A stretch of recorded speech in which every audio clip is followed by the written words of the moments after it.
ਜੀ ਕੀ ਪਾਵਨ ਬਾਣੀ ਦੀਆਂ ਲੜੀਵਾਰ ਵਿਚਾਰਾਂ ਰੋਜ਼ਾਨਾ ਆਪ ਸੰਗਤਾਂ ਗੁਰੂ ਦਰਬਾਰ ਅੰਦਰ ਜੁੜ ਕਰਕੇ ਔਰ ਆਪਣੇ ਆਪਣੇ ਘਰਾਂ ਵਿੱਚ ਬੈਠ ਕਰਕੇ ਇਸ ਪਾਵਨ ਸਥਾਨ ਤੋਂ ਸਰਵਣ ਕਰਦੀਆਂ ਹੋ। ਉਹ ਚੱਲ ਰਹੀਆਂ ਲੜੀਵਾਰ ਗੁਰਬਾਣੀ ਵਿਚਾਰਾਂ ਨਾਲ ਸਾਂਝ ਪਾਈਏ। ਵਿਚਾਰਾਂ ਦੀ ਆਰੰਭਤਾ ਤੋਂ ਪਹਿਲਾਂ ਸਤਿਗੁਰੂ ਧੰਨ ਗੁਰੂ ਗ੍ਰੰਥ ਸਾਹਿਬ ਜੀ ਕਿਰਪਾ ਕਰਨ, ਆਪਣਾ ਮਿਹਰ ਭਰਿਆ ਹੱਥ ਸਿਰ ਤੇ ਰੱਖਣ। ਮਾਲਕ ਜੀ ਆਪ ਰਸਨਾ ਉੱਤੇ ਵਰਤ ਕੇ ਆਪਣੀ ਪਾਵਨ ਬਾਣੀ ਆਪਣੇ ਸ਼ਬਦ ਦੀ ਵਿਚਾਰ ਆਪ ਕਰਵਾ ਲੈਣ ਔਰ ਆਪ ਸਰਬੱਤ ਸੰਗਤ ਬਖਸ਼ੋ ਅਸੀਸ। ਕੋਈ ਰਸਨਾ ਸਖਣੀ ਨਾ ਰਹੇ, ਦੋਵੇਂ ਹੱਥ ਜੋੜ ਆਪਣੀਆਂ ਮਨ ਬਿਰਤੀਆਂ ਇਕਾਗਰ ਕਰਦਿਆਂ ਲਵਾਓ ਗੁਰੂ ਚਰਨਾਂ ਵਿੱਚ ਹਾਜ਼ਰੀ। ਅਦਬ ਸਹਿਤ ਸਰਬੱਤ ਸੰਗਤ ਮਿਲ ਕਰਕੇ ਉਚਾਰਨ ਕਰੋ ਜੀ ਸਤਨਾਮ ਸ੍ਰੀ ਵਾਹਿਗੁਰੂ ਸਾਹਿਬ ਜੀ। ਇੱਕ ਵਾਰ ਫਿਰ ਕਰੋ ਰਸਨਾਵਾਂ ਪਵਿੱਤਰ ਔਰ ਮਿਲ ਕੇ ਆਖੋ ਜੀ ਸਤਨਾਮ ਸ੍ਰੀ ਵਾਹਿਗੁਰੂ ਸਾਹਿਬ ਜੀ। ਵਾਹਿਗੁਰੂ ਸਾਹਿਬ ਜੀ। ਸ਼ਲੋਕ ਮਹਲਾ ਤੀਜਾ। ਮਨ ਮੁਖ ਮੈਲੀ ਕਾਮਣੀ, ਕੁਲੱਖਣੀ ਕੁਨਾਰ। ਫਿਰ ਛੋੜਿਆ ਘਰ ਆਪਣਾ, ਪਰ ਪੁਰਖੈ ਨਾਲ ਪਿਆਰ।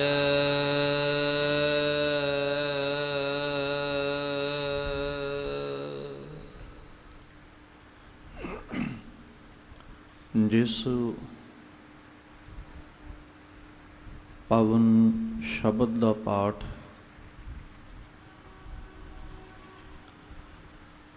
ਆਪ ਸੰਗਤ ਨੇ ਬੜੇ ਅਦਬ ਸਤਿਕਾਰ ਦੇ ਨਾਲ ਪਿਆਰ ਸਹਿਤ ਮਾਨਯੋਗ ਭਾਈ ਸਾਹਿਬ ਹੋਰਾਂ ਪਾਸੋਂ ਸਰਵਣ ਕੀਤਾ ਹੈ, ਇਹ ਪਾਵਨ ਬਚਨ ਸਤਿਗੁਰੂ ਧੰਨ ਗੁਰੂ ਅਮਰਦਾਸ ਸਾਹਿਬ ਜੀ ਔਰ ਗੁਰੂ ਰਾਮਦਾਸ ਸਾਹਿਬ ਜੀ ਕੇ ਮੁਖਾਰਬਿੰਦ ਤੋਂ ਉਚਾਰਨ ਕੀਤੇ ਹੋਏ ਸ਼ਲੋਕ ਔਰ ਪੌੜੀ ਰੂਪ ਵਿੱਚ ਸ੍ਰੀ ਰਾਗ ਕੀ ਵਾਰ ਮਹਲਾ ਚੌਥਾ ਦੇ ਸਿਰਲੇਖ ਹੇਠ ਗੁਰੂ ਗ੍ਰੰਥ ਸਾਹਿਬ ਪਾਤਸ਼ਾਹ ਜੀ ਦੇ ਪਾਵਨ ਅੰਗ 99 ਔਰ 90 ਦੇ ਉੱਪਰ 89 ਔਰ 90 ਦੇ ਉੱਪਰ ਸੁਭਾਇਮਾਨ ਹੈ। ਅੱਜ ਦੇ ਇਹਨਾਂ ਪਾਵਨ ਸ਼ਬਦਾਂ ਪਾਵਨ ਬੋਲਾਂ ਦੇ ਰਾਹੀਂ ਜੋ ਸਤਿਗੁਰੂ ਜੀ ਨੇ ਗੁਰੂ ਬਾਬਾ ਜੀ ਨੇ ਉਪਦੇਸ਼ ਸਾਨੂੰ ਬਖਸ਼ਿਸ਼ ਕੀਤੇ, ਉਹਦੇ ਵਿੱਚ ਜੋ ਕੇਂਦਰੀ ਭਾਵ ਦੇ ਰੂਪ ਵਿੱਚ ਪੌੜੀ ਦੇ ਰੂਪ ਵਿੱਚ ਸਤਿਗੁਰੂ ਜੀ ਨੇ ਸਾਨੂੰ ਉਪਦੇਸ਼ ਦਿੱਤਾ, ਉਹਦੇ ਵਿੱਚ ਮਾਲਕ ਪਾਤਸ਼ਾਹ ਜੀ ਆਖਰੇ ਵੀ ਹੇ ਅਕਾਲ ਪੁਰਖ ਜੀਓ, ਵੀ ਜਿਤਨੇ ਵੀ ਜੀਵ ਆਪ ਜੀ ਨੇ ਸੰਸਾਰ ਉੱਤੇ ਪੈਦਾ ਕੀਤੇ ਨੇ, ਇਹ ਸਾਰੇ ਜੀਵ ਤੁਹਾਡੀ ਉਸਤਤੀ ਕਰ ਰਹੇ, ਜਾਂ ਇਉਂ ਕਹਿ ਲਓ ਵੀ ਜਿਹੜੇ ਜੀਵ ਤੁਹਾਡੀ ਉਸਤਤੀ ਨੂੰ ਗਾਉਂਦੇ ਨੇ, ਤੁਸੀਂ ਉਹਨਾਂ ਫਸਿਆਂ ਹੋਇਆਂ ਨੂੰ ਕੱਢ ਲੈਂਦੇ ਹੋ, ਉਬਾਰ ਲੈਂਦੇ ਹੋ। ਫਿਰ ਜਿਨ੍ਹਾਂ ਨੂੰ ਆਪ ਜੀ ਉਬਾਰ ਲੈਂਦੇ ਹੋ, ਉਹ ਜੀਵ ਤੁਹਾਡੇ ਚਰਨਾਂ ਤੇ ਨਮਸਕਾਰ ਕਰਦੇ ਨੇ ਸਾਰੇ, ਵੀ ਤੁਸੀਂ ਉਹਨਾਂ ਨੂੰ ਕਿਰਪਾ ਕਰਕੇ ਰੱਖ ਲਿਆ, ਪਾਪਾਂ ਤੋਂ ਬਚਾ ਲਿਆ। ਔਰ ਹੇ ਪਰਮੇਸ਼ਵਰ ਜੀਓ, ਆਪ ਜੀ ਨਿਮਾਣਿਆਂ ਦਾ ਮਾਣ ਹੋ ਔਰ ਡਾਢਿਆਂ ਤੋਂ ਵੀ ਵੱਡੇ ਤੁਸੀਂ ਡਾਢੇ ਹੋ, ਮਤਲਬ ਤੁਹਾਡੀ ਤਾਕਤ ਇਤਨੀ ਹੈ ਵੀ ਜਿਹੜੇ ਤਾਕਤਵਰ ਨੇ ਤੁਸੀਂ ਉਹਨਾਂ ਤੋਂ ਵੀ ਵਧੇਕ ਹੋ, ਉਹਨਾਂ ਤੋਂ ਵੀ ਵੱਧ ਤਾਕਤ ਵਾਲੇ ਹੋ। ਔਰ ਜਿਹੜਾ ਤੁਹਾਡੇ ਅੱਗੇ ਨਿਭ ਜਾਂਦਾ ਹੈ ਉਹ ਤੇ ਆਪਣਾ ਭਲਾ ਕਰ ਲੈਂਦਾ ਹੈ, ਤੇ ਜਿਹੜਾ ਤੁਹਾਡੇ ਅੱਗੇ ਨਿਭਦਾ ਨਹੀਂ ਹੈ, ਅਹੰਕਾਰਿਆ ਹੋਇਆ, ਨਿਵਾ ਤੁਸੀਂ ਉਹਨੂੰ ਵੀ ਲੈਨੇ ਹੋ, ਪਰ ਉਹ ਮਾਰਿਆ ਜਾਂਦਾ ਹੈ। ਇਸ ਤਰੀਕੇ ਦਾ ਅੱਜ ਸਤਿਗੁਰੂ ਜੀ ਕੇਂਦਰੀ ਭਾਵ, ਮਤਲਬ ਰੱਬ ਜੀ ਕੀ ਉਸਤਤੀ ਗਾਉਣ ਵਾਲੇ ਜਿਹੜੇ ਨੇ ਉਹ ਇਸ ਸੰਸਾਰ ਸਮੁੰਦਰ ਦੇ ਬੰਧਨਾਂ ਤੋਂ ਆਜ਼ਾਦ ਹੋ ਜਾਂਦੇ ਨੇ, ਔਰ ਅਕਾਲ ਪੁਰਖ ਪਰਮੇਸ਼ਵਰ ਅੱਗੇ ਨਿਭਣ ਵਾਲੇ ਆਪਣਾ ਭਾਰ ਉਤਾਰਾ ਕਰ ਲੈਂਦੇ ਨੇ, ਤੇ ਉਹਦੇ ਅੱਗੇ ਨਾ ਝੁਕਣ ਵਾਲੇ ਆਪਣਾ ਆਪਾ ਮਾਰ ਲੈਂਦੇ ਨੇ।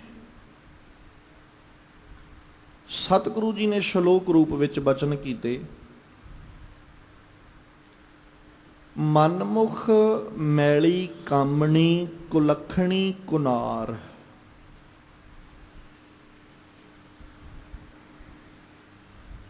ਹੁਣ ਕੁਨਾਰ ਨਾਰੀ ਤੋਂ ਲਫ਼ਜ਼ ਬਣਿਆ ਕੁਨਾਰ। ਜੇ ਤੇ ਆਪਾਂ ਇਹਨੂੰ ਨਾਰੀ ਦੇ ਰੂਪ ਵਿੱਚ ਹੀ ਪੜਾਂਗੇ ਤੇ ਫਿਰ ਕੁਨਾਰੀ, ਮਤਲਬ ਜਿਹੜਾ ਕੂ ਲਫ਼ਜ਼ ਅੱਗੇ ਲੱਗਾ ਇਹ ਨਾਵਾਚਕ ਦਾ ਪ੍ਰਤੀਕ ਹੈ। ਕੁਨਾਰ ਮਤਲਬ ਭੈੜੀ ਨਾਰ, ਭੈੜੀ ਇਸਤਰੀ, ਬੁਰੀ ਇਸਤਰੀ।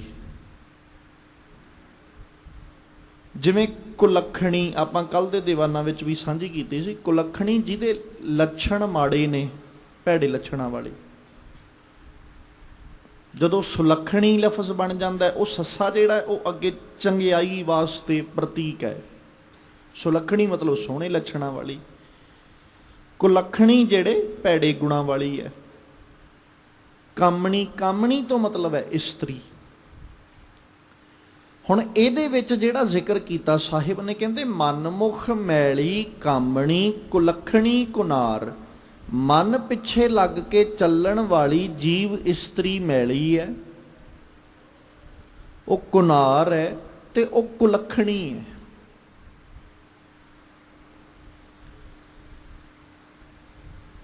ਜਦੋਂ ਆਪਾਂ ਸਤਿਗੁਰੂ ਜੀ ਕੀ ਪਾਵਨ ਬਾਣੀ ਪੜ੍ਹਦੇ ਹਾਂ, ਗੁਰਬਾਣੀ ਦੇ ਅੰਦਰ ਸਤਿਗੁਰੂ ਪਾਤਸ਼ਾਹ ਜੀ ਸਾਨੂੰ ਮਨ ਦੀ ਮੱਤ ਤਿਆਗਣ ਵਾਸਤੇ ਕਹਿੰਦੇ ਨੇ, ਔਰ ਮਨ ਪਿੱਛੇ ਲੱਗ ਕੇ ਚੱਲਣ ਵਾਲੇ ਨੂੰ ਸਤਿਗੁਰੂ ਜੀ ਬੇਮੁਖ ਹੋਇਆ, ਮਨਮੁਖ ਹੋਇਆ ਆਖਦੇ ਨੇ। ਜਿਹੜਾ ਆਪਣੇ ਮਨ ਪਿੱਛੇ ਲੱਗ ਕੇ ਚੱਲ ਪੈਂਦਾ ਹੈ, ਔਰ ਜਿਹੜਾ ਮਨ ਦੀ ਬਿਰਤੀ ਨੂੰ, ਮਨ ਦੀ ਮਤ ਨੂੰ ਤਿਆਗ ਦਿੰਦਾ ਹੈ, ਮਨ ਪਿੱਛੇ ਲੱਗ ਕੇ ਚੱਲਣ ਦੀ ਬਜਾਏ ਗੁਰੂ ਉਪਦੇਸ਼ ਮਗਰ ਚੱਲ ਪੈਂਦਾ ਜਾਂ ਗੁਰੂ ਕੇ ਦਿੱਤੇ ਉਪਦੇਸ਼ ਉੱਤੇ ਚੱਲ ਪੈਂਦਾ ਹੈ, ਉਹਨੂੰ ਫਿਰ ਗੁਰਮੁਖ ਕਹਿ ਕੇ ਸਤਿਗੁਰੂ ਜੀ ਸੰਬੋਧਨ ਕਰਦੇ ਨੇ। ਹੁਣ ਇੱਕ ਗੱਲ ਚੇਤਾ ਰੱਖੀਏ, ਮਨ ਜਿਹੜਾ ਹੈ ਇਹ ਕਦੇ ਵੀ ਸਾਨੂੰ ਚੰਗੇ ਪਾਸੇ ਨਹੀਂ ਲਾਉਂਦਾ, ਕਦੇ ਵੀ। ਜਦੋਂ ਵੀ ਮਨ ਦੀ ਮੱਤ ਲੈ ਕੇ ਅਸੀਂ ਚੱਲਾਂਗੇ ਤੇ ਉਦੋਂ ਬੁਰੇ ਰਾਹ ਤੇ ਹੀ ਤੁਰਾਂਗੇ, ਮਾੜੇ ਰਸਤੇ ਤੇ ਹੀ ਤੁਰਾਂਗੇ, ਚੰਗੇ ਨਹੀਂ। ਇਸ ਕਰਕੇ ਸਤਿਗੁਰੂ ਜੀ ਨੇ, ਗੁਰੂ ਅਮਰਦਾਸ ਸਾਹਿਬ ਨੇ ਪਹਿਲੋਂ ਸੰਬੋਧਨ ਕਰਕੇ ਆਖਿਆ ਮਨਮੁਖ। ਉਹ ਜੀਵ ਇਸਤਰੀ ਜਿਹੜੀ ਮਨ ਪਿੱਛੇ ਲੱਗ ਕੇ ਚੱਲ ਰਹੀ ਹੈ। ਹੁਣ ਉਹਦੀ ਹਾਲਤ ਕੀ ਹੈ? ਕਹਿੰਦੇ ਮੈਲੀ ਹੈ, ਉਹ ਗੰਦੀ ਹੈ। ਕਾਮਣੀ, ਕਾਮਣੀ ਮਤਲਬ ਇਸਤਰੀ। ਉਹ ਇਸਤਰੀ ਮੈਲੀ ਹੈ ਜਿਹੜੀ ਆਪਣੇ ਮਨ ਵੱਲ ਮੁੱਖ ਕਰਕੇ ਚੱਲ ਰਹੀ ਹੈ। ਫਿਰ ਉਹ ਕੁਲੱਖਣੀ ਵੀ ਹੈ, ਉਹਦੇ ਗੁਣ ਕੋਈ ਬਹੁਤੇ ਚੰਗੇ ਨਹੀਂ, ਉਹ ਔਗਣਾਂ ਨਾਲ ਭਰੀ ਹੋਈ ਹੈ। ਕੁਨਾਰ, ਉਹ ਚੰਗੀ ਵੀ ਨਹੀਂ ਹੈ, ਉਹ ਨਾਰੀ ਚੰਗੀ ਨਹੀਂ ਹੈ, ਉਹ ਨਾਰੀ ਮਾੜੀ ਹੈ, ਉਹ ਬੁਰੀ ਹੈ। ਸਤਿਗੁਰੂ ਜੀ ਬਾਣੀ 'ਚ ਇੱਕ ਲਫ਼ਜ਼ ਵਰਤਦੇ ਨੇ, ਮਾਲਕ ਜੀ ਕਹਿੰਦੇ ਮਨ ਕੀ ਮਤ ਤਿਆਗੋ ਹਰ ਜਨ ਇਹਾ ਬਾਤ ਕਠੈਨੀ।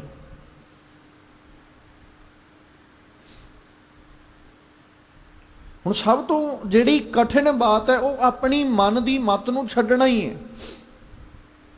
ਸਭ ਤੋਂ ਔਖਾ, ਜੇ ਦੁਨੀਆ ਵਿੱਚ ਕਿਹਾ ਜਾਵੇ ਨਾ ਵੀ ਸਭ ਤੋਂ ਔਖਾ ਕੰਮ ਕੀ ਹੈ, ਤੇ ਬੜੇ ਅਸੀਂ ਸਪਸ਼ਟ ਜੇ ਲਫ਼ਜ਼ ਵਰਤਦੇ ਆ ਵੀ nothing is impossible in world. ਕੁਝ ਵੀ ਇੰਪੋਸੀਬਲ ਨਹੀਂ ਹੈ ਇਸ ਸੰਸਾਰ ਦੇ ਉੱਤੇ, ਪੋਸੀਬਲ ਹੈ, ਹਰ ਚੀਜ਼ ਪੋਸੀਬਲ ਹੈ। ਸਿਰਫ ਇਨਸਾਨ ਕਰਨ ਵਾਲਾ ਚਾਹੀਦਾ ਹੈ। ਥੋੜਾ ਜਿਹਾ ਡਿਫਿਕਲਟ ਤੇ ਹੋ ਸਕਦਾ, ਮੁਸ਼ਕਲ ਤੇ ਹੋ ਸਕਦੀ ਹੈ, ਪਰ ਕਿਉਂਕਿ ਇੰਪੋਸੀਬਲ ਨੂੰ ਜਦੋਂ ਅਸੀਂ ਸੰਧੀ ਛੇਦ ਕਰਦੇ ਆ ਨਾ ਤੇ ਉਦੋਂ ਵੱਖ-ਵੱਖ ਕਰਕੇ ਇਹੀ ਜਿਹੜਾ ਉਹ ਸਿੱਧ ਹੁੰਦਾ ਵੀ ਮੈਂ ਪੋਸੀਬਲ ਕਰ ਸਕਦਾ ਹਾਂ, ਮੈਂ ਹਰ ਕਰਮ ਸਿੱਧ ਕਰ ਸਕਦਾ। ਪਰ ਜਦੋਂ ਸਤਿਗੁਰੂ ਜੀ ਕੀ ਆਪਾਂ ਬਾਣੀ ਨੂੰ ਪੜ੍ਹਦੇ ਹਾਂ ਤੇ ਮਾਲਕ ਪਾਤਸ਼ਾਹ ਕਹਿੰਦੇ ਵੀ ਦੁਨੀਆ ਤੇ ਸਭ ਤੋਂ ਔਖਾ ਕੰਮ, ਸਭ ਤੋਂ ਮੁਸ਼ਕਿਲ ਵਾਲਾ ਕਰਮ ਇਹ ਹੈ ਵੀ ਬੰਦੇ ਨੇ ਆਪਣੇ ਮਨ ਦੀ ਮੱਤ ਨੂੰ ਛੱਡਣਾ ਹੈ। ਔਰ ਚੇਤਾ ਰੱਖਿਓ ਇਹ ਓਨਾ ਚਿਰ ਇੰਪੋਸੀਬਲ ਹੈ ਜਿੰਨਾ ਚਿਰ ਸਾਡੇ ਕੋਲ ਗੁਰੂ ਦਾ ਗਿਆਨ ਨਹੀਂ ਹੈ, ਓਨਾ ਚਿਰ ਇੰਪੋਸੀਬਲ ਹੈ। ਇਹੀ ਇੱਕ ਕਰਮ ਐਸਾ ਹੈ, ਜਦੋਂ ਆਪਾਂ ਹਰ ਸੰਸਾਰਿਕ ਕਰਮ ਦੀ ਗੱਲ ਕਰਾਂਗੇ ਨਾ, ਜਿੰਨਾ ਚਿਰ ਤੇ ਅਸੀਂ ਇਆਣੇ ਆ, ਸਾਨੂੰ ਸੋਝੀ ਨਹੀਂ ਹੈ, ਓਨਾ ਚਿਰ ਤੇ ਸਾਨੂੰ ਔਖਾ ਲੱਗਦਾ ਹੈ। ਹਰ ਕਰਮ ਔਖਾ ਲੱਗਦਾ ਹੈ, ਕੋਈ ਵੀ ਹੋਵੇ। ਹੁਣ ਜਿਹੜਾ ਸਕੂਲ ਗਿਆ ਹੀ ਨਹੀਂ ਉਹਨੂੰ ਕੀ ਪਤਾ ਵੀ ਪੜ੍ਹੀ ਦਾ ਕਿੱਦਾਂ, ਜਾਂ ਜਿਹਨੇ ਕਦੇ ਮਕੈਨੀਕਲ ਵਾਲੇ ਪਾਸੇ ਤੁਰਿਆ ਹੀ ਨਾ ਹੋਵੇ, ਅਸੀਂ ਉਹਨੂੰ ਕਹੀਏ ਵੀ ਚੱਲ ਹੁਣ ਤੂੰ ਇੱਥੇ ਮਕੈਨਿਕੀ ਕਰ, ਉਹਨੂੰ ਕੀ ਪਤਾ, ਉਹਦੇ ਲਈ ਤੇ ਔਖਾ ਹੀ ਹੈ ਨਾ ਕੰਮ। ਹਾਂ, ਜਦੋਂ ਸਿੱਖ ਗਿਆ ਫਿਰ ਉਹਦੇ ਲਈ ਮੁਸ਼ਕਲ ਤੇ ਹੋਏਗਾ ਕਿਉਂਕਿ ਅਜੇ ਨਵਾਂ ਤੁਰਿਆ, ਪਰ ਜਦੋਂ ਜਿਵੇਂ ਜਿਵੇਂ ਅਨੁਭਵ ਹੋਣ ਲੱਗ ਗਿਆ ਉਵੇਂ ਉਵੇਂ ਉਹਦੇ ਲਈ ਆਸਾਨ ਹੋ ਜਾਣਾ, ਸੌਖਾ ਹੋ ਜਾਣਾ। ਪਰ ਮਨ ਦੀ ਜਿਹੜੀ ਮੱਤ ਹੈ ਇਹਦਾ ਤਿਆਗ ਕਰਨਾ ਇਨਸਾਨ ਬਹੁਤ ਕੋਸ਼ਿਸ਼ ਕਰਦਾ, ਬੜਾ ਯਤਨ ਕਰਦਾ ਵੀ ਮੈਂ ਆਪਣੇ ਮਨ ਦੀ ਮੱਤ ਛੱਡ ਦਿਆਂ। ਪਰ ਚੇਤਾ ਰੱਖੀਏ ਮਨ ਦੀ ਮੱਤ ਛੱਡਦਾ ਵੀ ਇਨਸਾਨ ਮਨ ਦੀ ਮੱਤ ਹੀ ਲਈ ਜਾਂਦਾ।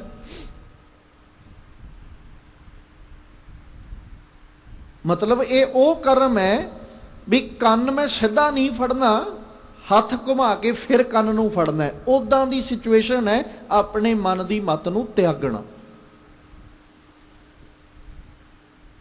ਮਨ ਦੀ ਮੱਤ ਨੂੰ ਤਿਆਗਣ ਦਾ ਸਭ ਤੋਂ ਸੁਖਾਲਾ ਤਰੀਕਾ ਗੁਰੂ ਅਨੁਸਾਰੀ ਚੱਲ ਪੈਣਾ, ਗੁਰੂ ਰਜਾ ਵਿੱਚ ਚੱਲ ਪੈਣਾ, ਜਾਂ ਗੁਰੂ ਦੇ ਆਸ਼ੇ ਮੁਤਾਬਕ ਗੁਰੂ ਕੇ ਉਪਦੇਸ਼ ਨੂੰ ਕਮਾਉਂਦਿਆਂ ਹੋਇਆਂ ਤੇ ਫਿਰ ਆਪਣੇ ਮਨ ਦੀ ਮੱਤ ਨੂੰ ਤਿਆਗਣਾ। ਪਰ ਜੇ ਉਸ ਉਪਦੇਸ਼ ਤੋਂ ਬਿਨਾਂ, ਉਸ ਗਿਆਨ ਤੋਂ ਬਿਨਾਂ ਅਸੀਂ ਮਨ ਦੀ ਮੱਤ ਤਿਆਗਣ ਦੀ ਕੋਸ਼ਿਸ਼, ਯਤਨ ਕਰ ਰਹੇ ਹਾਂ, ਤੇ ਫਿਰ ਉਹ ਜਿੰਨਾ ਮਰਜ਼ੀ ਅਸੀਂ ਯਤਨ ਕਰਦੇ ਰਹੀਏ, ਸਗੋਂ ਮਨ ਦੀ ਮੱਤ ਨੂੰ ਤਿਆਗਣ ਦੀ ਬਜਾਏ ਅਸੀਂ ਉਹਨੂੰ ਹੋਰ ਅਪਣਾਵਾਂਗੇ, ਤਿਆਗ ਨਹੀਂ ਸਕਦੇ। ਹੁਣ ਕਿਵੇਂ ਸਾਨੂੰ ਸਮਝ ਕਿੱਦਾਂ ਲੱਗੇਗੀ ਵੀ ਮਨ ਦੀ ਮੱਤ ਹੈ? ਜਦੋਂ ਅਸੀਂ ਜ਼ਿੰਦਗੀ ਵਿੱਚ ਕੋਈ ਵੀ ਕੰਮ ਕਰਨ ਲੱਗਦੇ ਹਾਂ, ਕੋਈ ਵੀ, ਤੇ ਸਾਡੇ ਜੀਵਨ ਵਿੱਚ ਸਾਡੇ ਅੰਦਰ ਦੋ ਵਿਚਾਰਾਂ ਪੈਦਾ ਹੁੰਦੀਆਂ ਨੇ। ਕੋਈ ਵੀ ਕੰਮ ਕਰੀਏ ਦੋ ਵਿਚਾਰਾਂ ਪੈਦਾ ਹੋਣਗੀਆਂ। ਇੱਕ ਵਿਚਾਰ ਹੋਏਗੀ ਵੀ ਇਹ ਕੰਮ ਕਰ ਲਾ, ਔਰ ਦੂਸਰੀ ਵਿਚਾਰ ਹੋਏਗੀ ਵੀ ਇਹ ਕੰਮ ਨਹੀਂ ਕਰਨਾ। ਹਰ ਇਨਸਾਨ ਦੇ ਅੰਦਰ ਇਹ ਦੋਵੇਂ ਵਿਚਾਰਾਂ ਪੈਦਾ ਹੁੰਦੀਆਂ ਨੇ ਜਦੋਂ ਉਹ ਕੋਈ ਕਰਮ ਕਰਨ ਲੱਗਦਾ। ਇੱਕ ਕਹਿ ਰਹੀ ਹੈ ਵੀ ਕਰਮ ਕਰ ਲਾ, ਤੇ ਦੂਜੀ ਕਹਿ ਰਹੀ ਹੈ ਇਹ ਕੰਮ ਨਹੀਂ ਕਰਨਾ। ਹੁਣ ਸਾਨੂੰ ਕੀ ਪਤਾ ਲੱਗੇਗਾ ਵੀ ਮਨ ਦੀ ਆਵਾਜ਼ ਕਿਹੜੀ ਹੈ? ਫਿਰ ਅਸੀਂ ਆਪਣੇ ਕਰਮ ਨੂੰ ਵੇਖਣਾ ਵੀ ਕੰਮ ਕਿਹੜਾ ਕਰਨ ਲੱਗੇ ਆ, ਜਾਂ ਅਸੀਂ ਕਿਹੜੇ ਕਰਮ ਦੇ ਪ੍ਰਤੀ ਸੋਚ ਰਹੇ ਹਾਂ। ਜੇ ਤੇ ਕਰਮ ਚੰਗਾ ਕਰਨ ਲੱਗੇ, ਕਿਸੇ ਦੀ ਸਹਾਇਤਾ ਕਰਨ ਲੱਗੇ, ਕਿਸੇ ਦੀ ਮਦਦ ਕਰਨ ਲੱਗੇ ਆ, ਲੋੜਵੰਦ ਹੈ, ਲੋੜਵੰਦ ਦੀ ਸਹਾਇਤਾ ਕਰਨ ਲੱਗੇ, ਫਿਰ ਵੀ ਅੰਦਰ ਦੋ ਵਿਚਾਰਾਂ ਪੈਦਾ ਹੋਈਆਂ ਵੀ ਇੱਕ ਕਹਿ ਰਹੀ ਇਹਦੀ ਸਹਾਇਤਾ ਕਰਦੇ, ਇੱਕ ਕਹਿ ਰਹੀ ਹੈ ਵੀ ਰਹਿਣ ਦੇ, ਇਹਦੇ ਵਰਗੇ ਕਈ ਤੁਰੇ ਫਿਰਦੇ ਨੇ। ਇੱਕ ਵਿਚਾਰ ਕਹਿ ਰਹੀ ਹੈ ਵੀ ਇਹਦੀ ਸਹਾਇਤਾ ਕਰਦੇ, ਕੀ ਪਤਾ ਕਿੱਡਾ ਕੁ ਵੱਡਾ ਲੋੜਵੰਦ ਹੈ। ਔਰ ਇੱਕ ਵਿਚਾਰ ਕਹਿ ਰਹੀ ਹੈ ਵੀ ਇਹਦੀ ਸਹਾਇਤਾ ਨਹੀਂ ਕਰਨੀ, ਇਹਦੇ ਵਰਗੇ ਤੇ ਕਈ ਤੁਰੇ ਫਿਰਦੇ ਨੇ।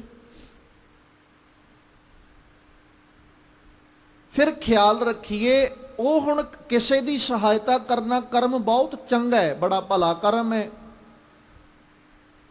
ਜਿਹੜੀ ਤੇ ਸਾਡੀ ਆਤਮਾ ਦੀ ਆਵਾਜ਼ ਸੀ, ਜਿਹਨੂੰ ਅਸੀਂ ਰੱਬ ਦਾ ਅੰਸ਼, ਰੱਬ ਦਾ ਰੂਪ ਕਹਿੰਦੇ ਆ, ਉਹ ਤੇ ਕਹਿ ਰਹੀ ਹੈ ਵੀ ਇਹ ਕਰਮ ਤੂੰ ਕਰ ਲਾ। ਔਰ ਜਿਹੜਾ ਮਨ ਹੈ, ਉਹਦੀ ਵਿਚਾਰ, ਉਹਦੀ ਸੋਚ ਕਹਿ ਰਹੀ ਹੈ ਵੀ ਛੱਡ, ਇਹਦੇ ਵਰਗੇ ਤੇ ਕਈ ਤੁਰੇ ਫਿਰਦੇ।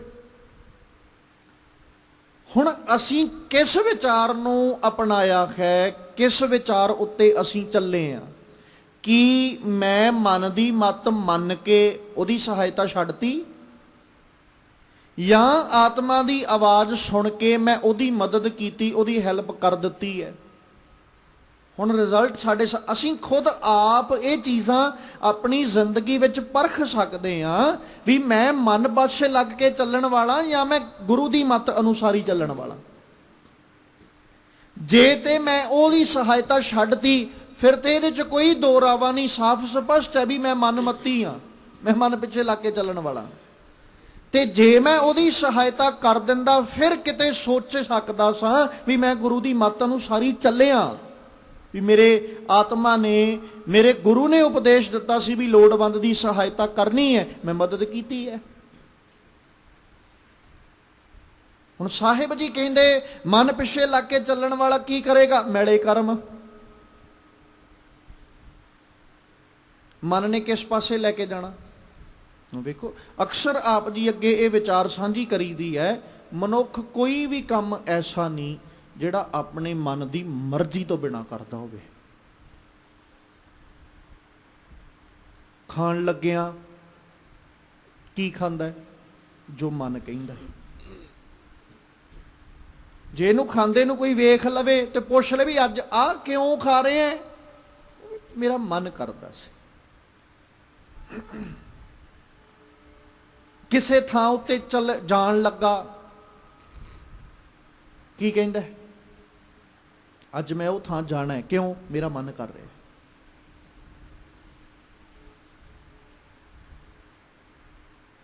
ਕੁਝ ਸੁਣਨ ਲੱਗਿਆ, ਫਿਰ ਅੱਜ ਆ ਕੁਝ ਕਿਉਂ ਸੁਣ ਰਹੇ ਆ? ਮੇਰਾ ਮਨ ਕਰ ਰਿਹਾ, ਮੈਂ ਤਾਂ ਸੁਣ ਰਿਹਾ। ਜਾਂ ਅੱਜ ਇਸ ਤਰੀਕੇ ਕਿਉਂ ਬੋਲ ਰਹੇ ਆ? ਮੇਰਾ ਮਨ ਕਰਦਾ ਹੈ। ਇੱਕ ਵੀ ਕਰਮ ਐਸਾ ਨਹੀਂ ਆਪਣੀ ਜ਼ਿੰਦਗੀ ਵਿਚਲਾ ਜਿਹੜਾ ਇਨਸਾਨ ਆਪਣੇ ਮਨ ਦੀ ਮਰਜ਼ੀ ਤੋਂ ਬਿਨਾਂ ਕਰਦਾ ਹੋਵੇ। ਇੱਕ ਬੜਾ ਸੋਹਣਾ ਨਾ ਕਿਸੇ ਨੇ ਘਟਨਾ ਲਿਖੀ, ਕਹਿੰਦਾ ਵੀ ਇੱਕ ਮਨੁੱਖ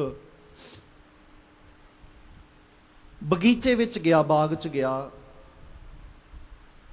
ਤੇ ਉਹਨੇ ਆਪਣੀਆਂ ਅੱਖਾਂ ਨਾਲ ਬਾਗ ਵਿੱਚ ਲੱਗੇ ਹੋਏ ਫਲ ਨੂੰ ਵੇਖਿਆ। ਹੁਣ ਅੱਖਾਂ ਵੇਖ ਸਕਦੀਆਂ ਸੀ। ਜਦੋਂ ਉਸ ਫਲ ਨੂੰ ਵੇਖਿਆ, ਮਨ ਵਿੱਚ ਵਿਚਾਰ ਆਈ ਵੀ ਆਪਾਂ ਤੋੜ ਲਈਏ, ਤੋੜ ਕੇ ਖਾਵਾਂਗੇ।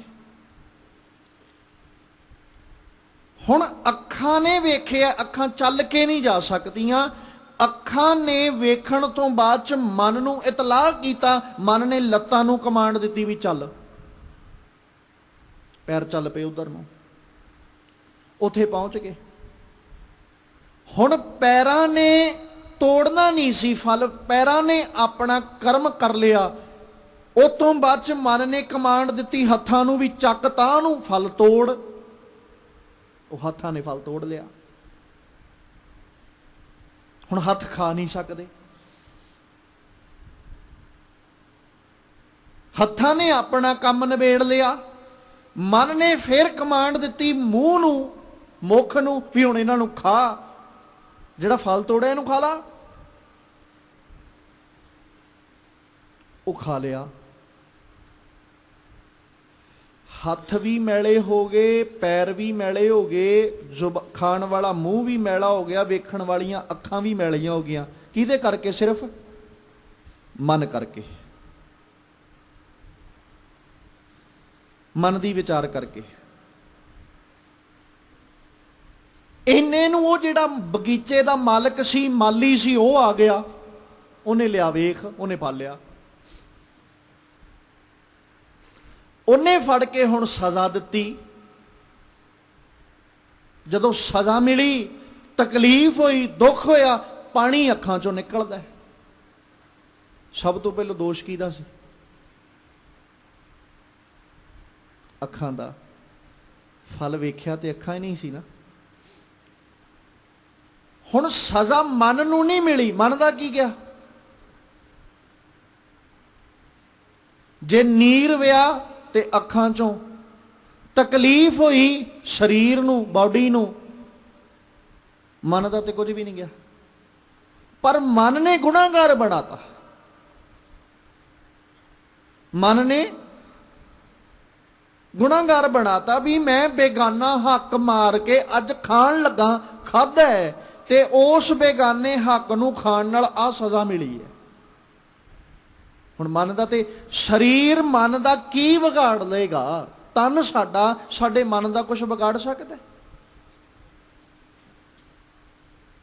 साडा तन ते मन विचलियां विचारां नूं नहीं रोक सकदा भी असीं मन दियां विचारां रोक के कहिए भी जां मन अंदर विचार पैदा होई ते तन साडा रुक जाए, हो ही नहीं सकदा।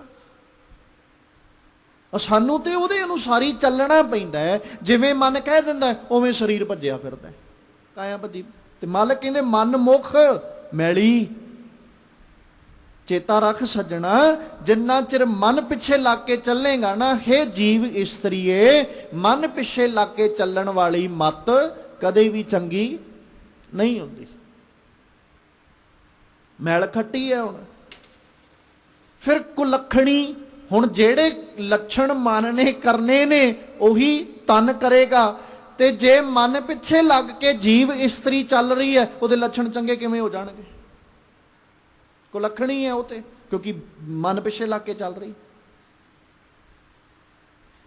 ते जेड़ी जीव इस्त्री औगण कमा रही है, औगण खट रही है, उन्होंने कौन कहेगा भी तू बड़ी चंगी है? सारे की कहणगे? कुनार, माड़ा ही कहणगे ना।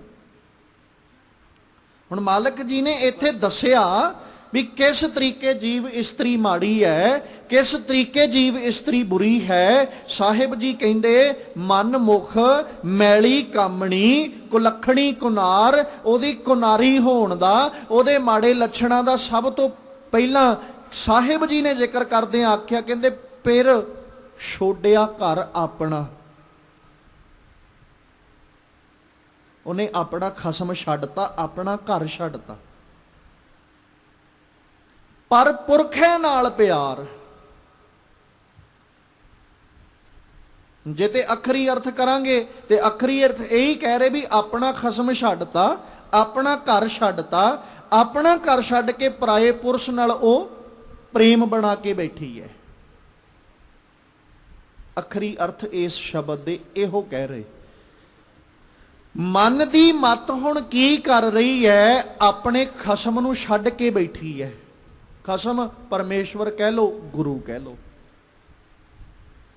जेड़ी जीव इस्त्री अपने मन पिछे लग के चलण वाली है, वो अपने खसम नूं छड्ड के बैठी है।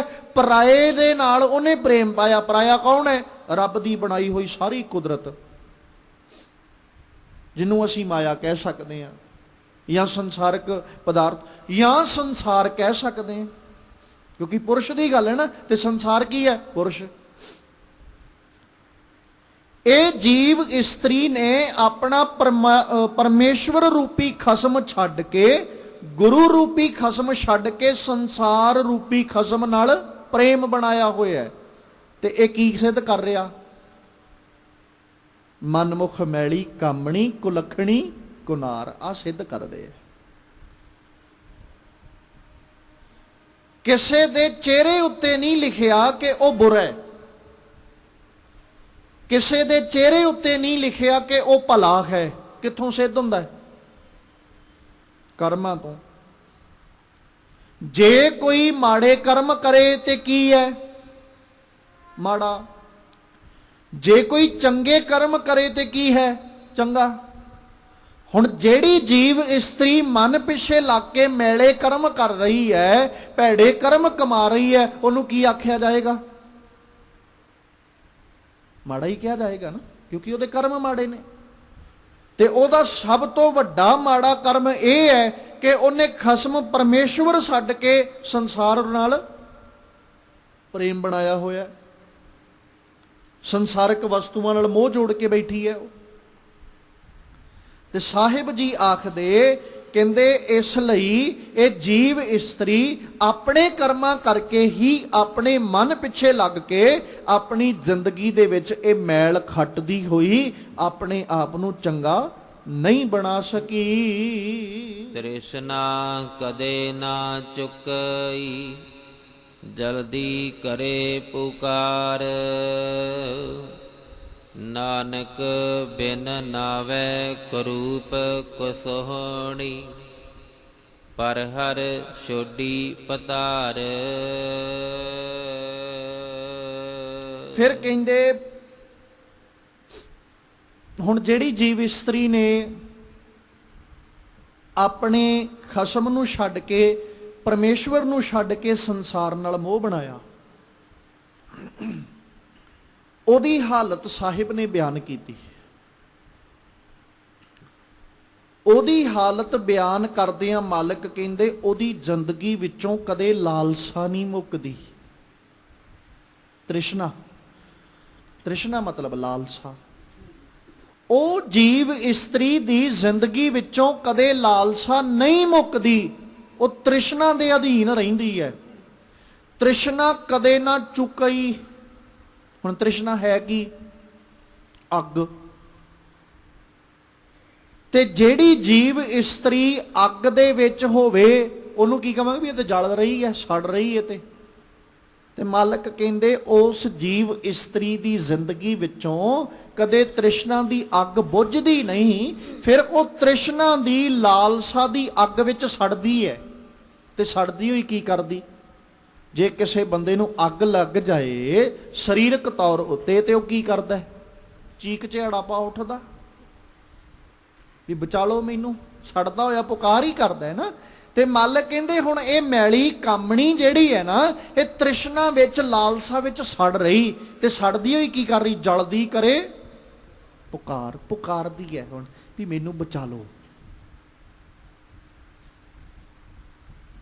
ਹੁਣ ਆਪਣੇ ਬਚਾਅ ਵਾਸਤੇ ਪੁਕਾਰ ਕਰ ਰਹੀ, ਆਪਣੇ ਬਚਾਅ ਵਾਸਤੇ ਚੀਕ ਝਿਹਾੜਾ ਪਾ ਰਹੀ। ਚੀਕ ਝਿਹਾੜਾ ਮਤਲਬ ਇਹ ਵੀ ਹੁਣ ਉਹ ਜਿਹੜੀਆਂ ਇੱਛਾਵਾਂ ਆਪਣੇ ਮਨ ਵਿੱਚ ਸਨ ਉਹਦੇ, ਉਹਨਾਂ ਇੱਛਾਵਾਂ ਨੂੰ ਪੂਰੀਆਂ ਕਰਨ ਦੇ ਲਈ ਲਾਲਸਾਵਾਂ ਹੋਰ ਵੱਧ ਗਈਆਂ, ਉਹਨਾਂ ਲਾਲਸਾਵਾਂ ਵਿੱਚ ਸੜਨ ਲੱਗ ਗਈ। ਤੇ ਸੜਦੀ ਹੋਈ ਹੁਣ ਕੀ ਕਰ ਰਹੀ ਹੈ? ਪੁਕਾਰ ਰਹੀ। ਵੇਖੋ ਹਾਂ ਤ੍ਰਿਸ਼ਨਾ ਵਿੱਚ ਸੜਦੇ ਮਨੁੱਖਾਂ ਦੀ ਹਾਲਤ। ਜੋ ਮਨ ਨੇ ਸੋਚਿਆ ਨਾ ਮਿਲੇ, ਪੈਂਦਾ ਚੀਕ ਝਿਹਾੜਾ ਕਿ ਨਾ?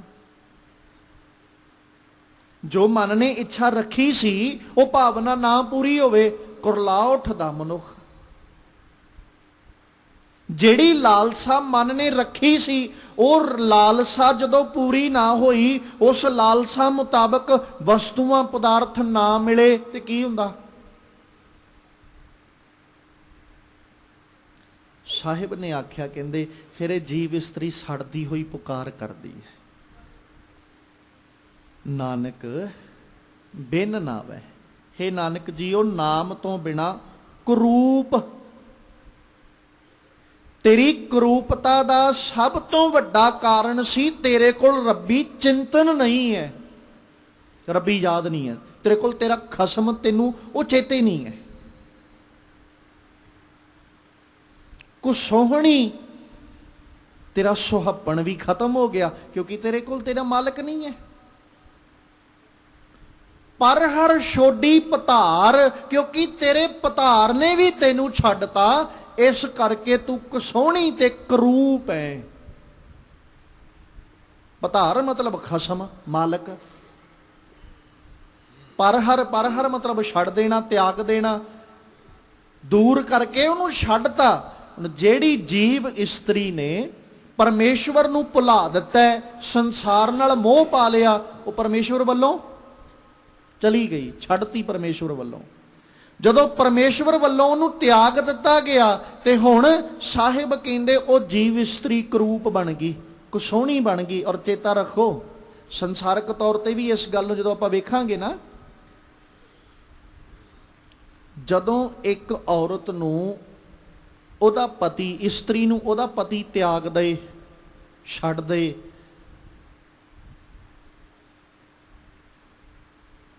ਕਿਤੇ ਉਹਨੂੰ ਮਾਣ ਸਨਮਾਨ ਮਿਲਦਾ, ਅਦਬ ਮਿਲਦਾ, ਨਾ ਸਹੁਰੇ ਪਰਿਵਾਰ ਵਿੱਚ ਤੇ ਨਾ ਪੇਕੇ ਪਰਿਵਾਰ ਵਿੱਚ। ਸਿਰਫ ਸਮਝਣ ਵਾਸਤੇ ਮੈਂ ਅਰਜ਼ੋਈ ਕਰ ਰਿਹਾ, ਕਿਤੇ ਜੀਵ ਇਸਤਰੀ ਸੰਸਾਰਕ ਤੌਰ ਤੇ ਪਤੀ ਪਤਨੀ ਦਾ, ਕਿਉਂਕਿ ਅਕਸਰ ਆਪਾਂ ਸੰਸਾਰ ਵਿੱਚ ਵਿਚਰਦਿਆਂ ਹੋਇਆਂ ਵੇਖਦੇ ਹਾਂ, ਸਭ ਤੋਂ ਨੇੜਲਾ ਰਿਸ਼ਤਾ ਪਤੀ ਔਰ ਪਤਨੀ ਦਾ ਮੰਨਿਆ ਜਾਂਦਾ ਹੈ, ਸਭ ਤੋਂ ਨੇੜਲਾ। ਔਰ ਖਿਆਲ ਰੱਖੀਏ, ਇਸ ਨਾਤੇ ਨੂੰ ਸੰਭਾਲ ਕੇ ਰੱਖਣਾ ਦੋਵਾਂ ਦੇ ਵੱਸ ਵਿੱਚ ਹੈ, ਇੱਕ ਦੇ ਨਹੀਂ, ਦੋਵਾਂ ਨੂੰ ਸੰਭਾਲਣਾ ਪਏਗਾ। ਪਤਨੀ ਨੂੰ ਵੀ ਯੋਗਦਾਨ ਪਾਉਣਾ ਪੈਣਾ ਤੇ ਪਤੀ ਨੂੰ ਵੀ ਯੋਗਦਾਨ ਪਾਉਣਾ ਪੈਣਾ, ਫਿਰ ਹੀ ਇਹ ਰਿਸ਼ਤਾ ਨਿਭਦਾ ਹੈ। ਜਾਂ ਇੱਕ ਇਨਸਾਨ ਕਵੇ ਵੀ ਮੈਂ ਰਿਸ਼ਤਾ ਸੰਭਾਲ ਕੇ ਰੱਖਣਾ ਹੈ ਤੇ ਦੂਜਾ ਫਿਰ ਕਦੇ ਰਿਸ਼ਤਾ ਨਹੀਂ ਨਿਭਦਾ। ਇਸ ਲਈ ਪਹਿਲੋਂ ਦੋਨਾਂ ਦੀ ਸੋਚ ਦਾ, ਦੋਨਾਂ ਦੀ ਵਿਚਾਰ ਦਾ ਇੱਕ ਹੋਣਾ ਲਾਜ਼ਮੀ ਹੈ, ਫਿਰ ਇਹ ਰਿਸ਼ਤਾ ਨਿਭਦਾ ਹੈ। ਜੇ ਵਿਚਾਰ ਇੱਕ ਨਾ ਹੋਏ, ਸਮਾਂ ਪਾ ਕੇ ਨਾਤਾ ਟੁੱਟ ਜਾਂਦਾ ਹੈ, ਰਿਸ਼ਤਾ ਟੁੱਟ ਜਾਂਦਾ ਹੈ, ਕਦੇ ਨਿਭਦਾ ਨਹੀਂ। ਇਹੋ ਕਾਰਨ ਹੈ ਅੱਜ ਆਪਾਂ ਨੂੰ ਬਹੁਤਾਤ ਰਿਸ਼ਤੇ ਟੁੱਟੇ ਵੇਖਣ ਨੂੰ ਮਿਲਦੇ, ਕਿਉਂਕਿ ਸੋਚ ਇੱਕ ਨਹੀਂ ਹੈ, ਮਤ ਇੱਕ ਨਹੀਂ ਹੈ। ਜਿਹੜੀ ਜੀਵ ਇਸਤਰੀ ਨੂੰ, ਹੁਣ ਜਿਹੜੀ ਪਤਨੀ ਨੂੰ ਪਤੀ ਛੱਡ ਦਏ, ਤਿਆਗ ਦਏ, ਸਹੁਰੇ ਪਰਿਵਾਰ ਵਿੱਚੋਂ ਵੀ ਗਈ ਤੇ ਪੇਕੇ ਪਰਿਵਾਰ ਵਿੱਚੋਂ ਵੀ ਗਈ, ਅਦਬ ਕਿੱਥੇ ਮਿਲੇਗਾ? ਲੋਕ ਚੰਗਾ ਕਹਿਣਗੇ, ਲੋਕ ਚੰਗਾ, ਚਾਹੇ ਪਤਨੀ ਦੀ ਗੱਲ ਕਰ ਲਓ ਚਾਹੇ ਪਤੀ ਦੀ ਗੱਲ ਕਰ ਲਓ, ਦੋਵੇਂ ਪਾਸੇ। ਇਹ ਨਹੀਂ ਵੀ ਇਕੱਲਾ ਪਤਨੀ ਹੈ, ਪਤੀ ਦੀ ਵੀ। ਜਦੋਂ ਨਾਤਾ ਟੁੱਟ ਜਾਏਗਾ, ਨਾਤਾ ਟੁੱਟਣ ਤੋਂ ਬਾਅਦ ਵਿੱਚ ਸੁਭਾਵਿਕ ਜਿਹੀ ਗੱਲ ਹੈ, ਪੁੱਛਿਆ ਜਾਏਗਾ ਪਤੀ ਨੂੰ ਵੀ ਤੇ ਪਤਨੀ ਨੂੰ ਵੀ ਕੀ ਕਾਰਨ ਹੈ। ਜੇ ਤੇ ਸੋਚ ਇੱਕ ਹੋਈ, ਹੋ ਸਕਦਾ ਹੈ ਦੋਵੇਂ ਆਪਣੇ ਨਾਤੇ ਨੂੰ ਬਚਾਉਣ ਦੀ ਗੱਲ ਕਰ ਜਾਣ, ਤੇ ਜੇ ਸੋਚ ਇੱਕ ਨਾ ਹੋਈ ਫਿਰ ਦੋਵੇਂ ਇੱਕ ਦੂਜੇ ਦੇ ਔਗਣ ਫਰੋਲਣਗੇ। ਜਦੋਂ ਔਗਣ ਫਰੋਲੇ ਜਾਣਗੇ, ਸਮਾਜ ਕੀ ਕਹੇਗਾ? ਵੀ ਇਹ ਤੇ ਮਾੜੇ ਨੇ, ਬੁਰੇ ਨੇ। ਤੇ ਸਾਹਿਬ ਜੀ ਨੇ ਇਸੇ ਗੱਲ ਨੂੰ ਅੱਜ ਇੱਥੇ ਪ੍ਰਗਟਾਇਆ, ਪਰਮੇਸ਼ਵਰ ਉੱਤੇ ਕਿਸੇ ਉਂਗਲ ਨਹੀਂ ਚੁੱਕਣੀ, ਜੀਵ ਇਸਤਰੀਏ ਬਾਤ ਤੇਰੀ ਹੋਣੀ ਹੈ, ਇਸ ਲੋਕ ਵਿੱਚ ਵੀ ਤੇ ਪਰਲੋਕ ਵਿੱਚ ਵੀ, ਸਹੁਰੇ ਪਰਿਵਾਰ ਵਿੱਚ ਵੀ ਤੇ ਤੇਰੇ ਪੇਕੇ ਪਰਿਵਾਰ ਵਿੱਚ ਵੀ। ਕਿਉਂਕਿ ਖਸਮ ਤੇ ਹੈ ਹੀ ਚੰਗਾ, ਉਹ ਮਾੜਾ ਨਹੀਂ ਹੈ, ਉਹਦੇ ਵਿੱਚ ਕੋਈ ਔਗਣ ਨਹੀਂ ਹੈ।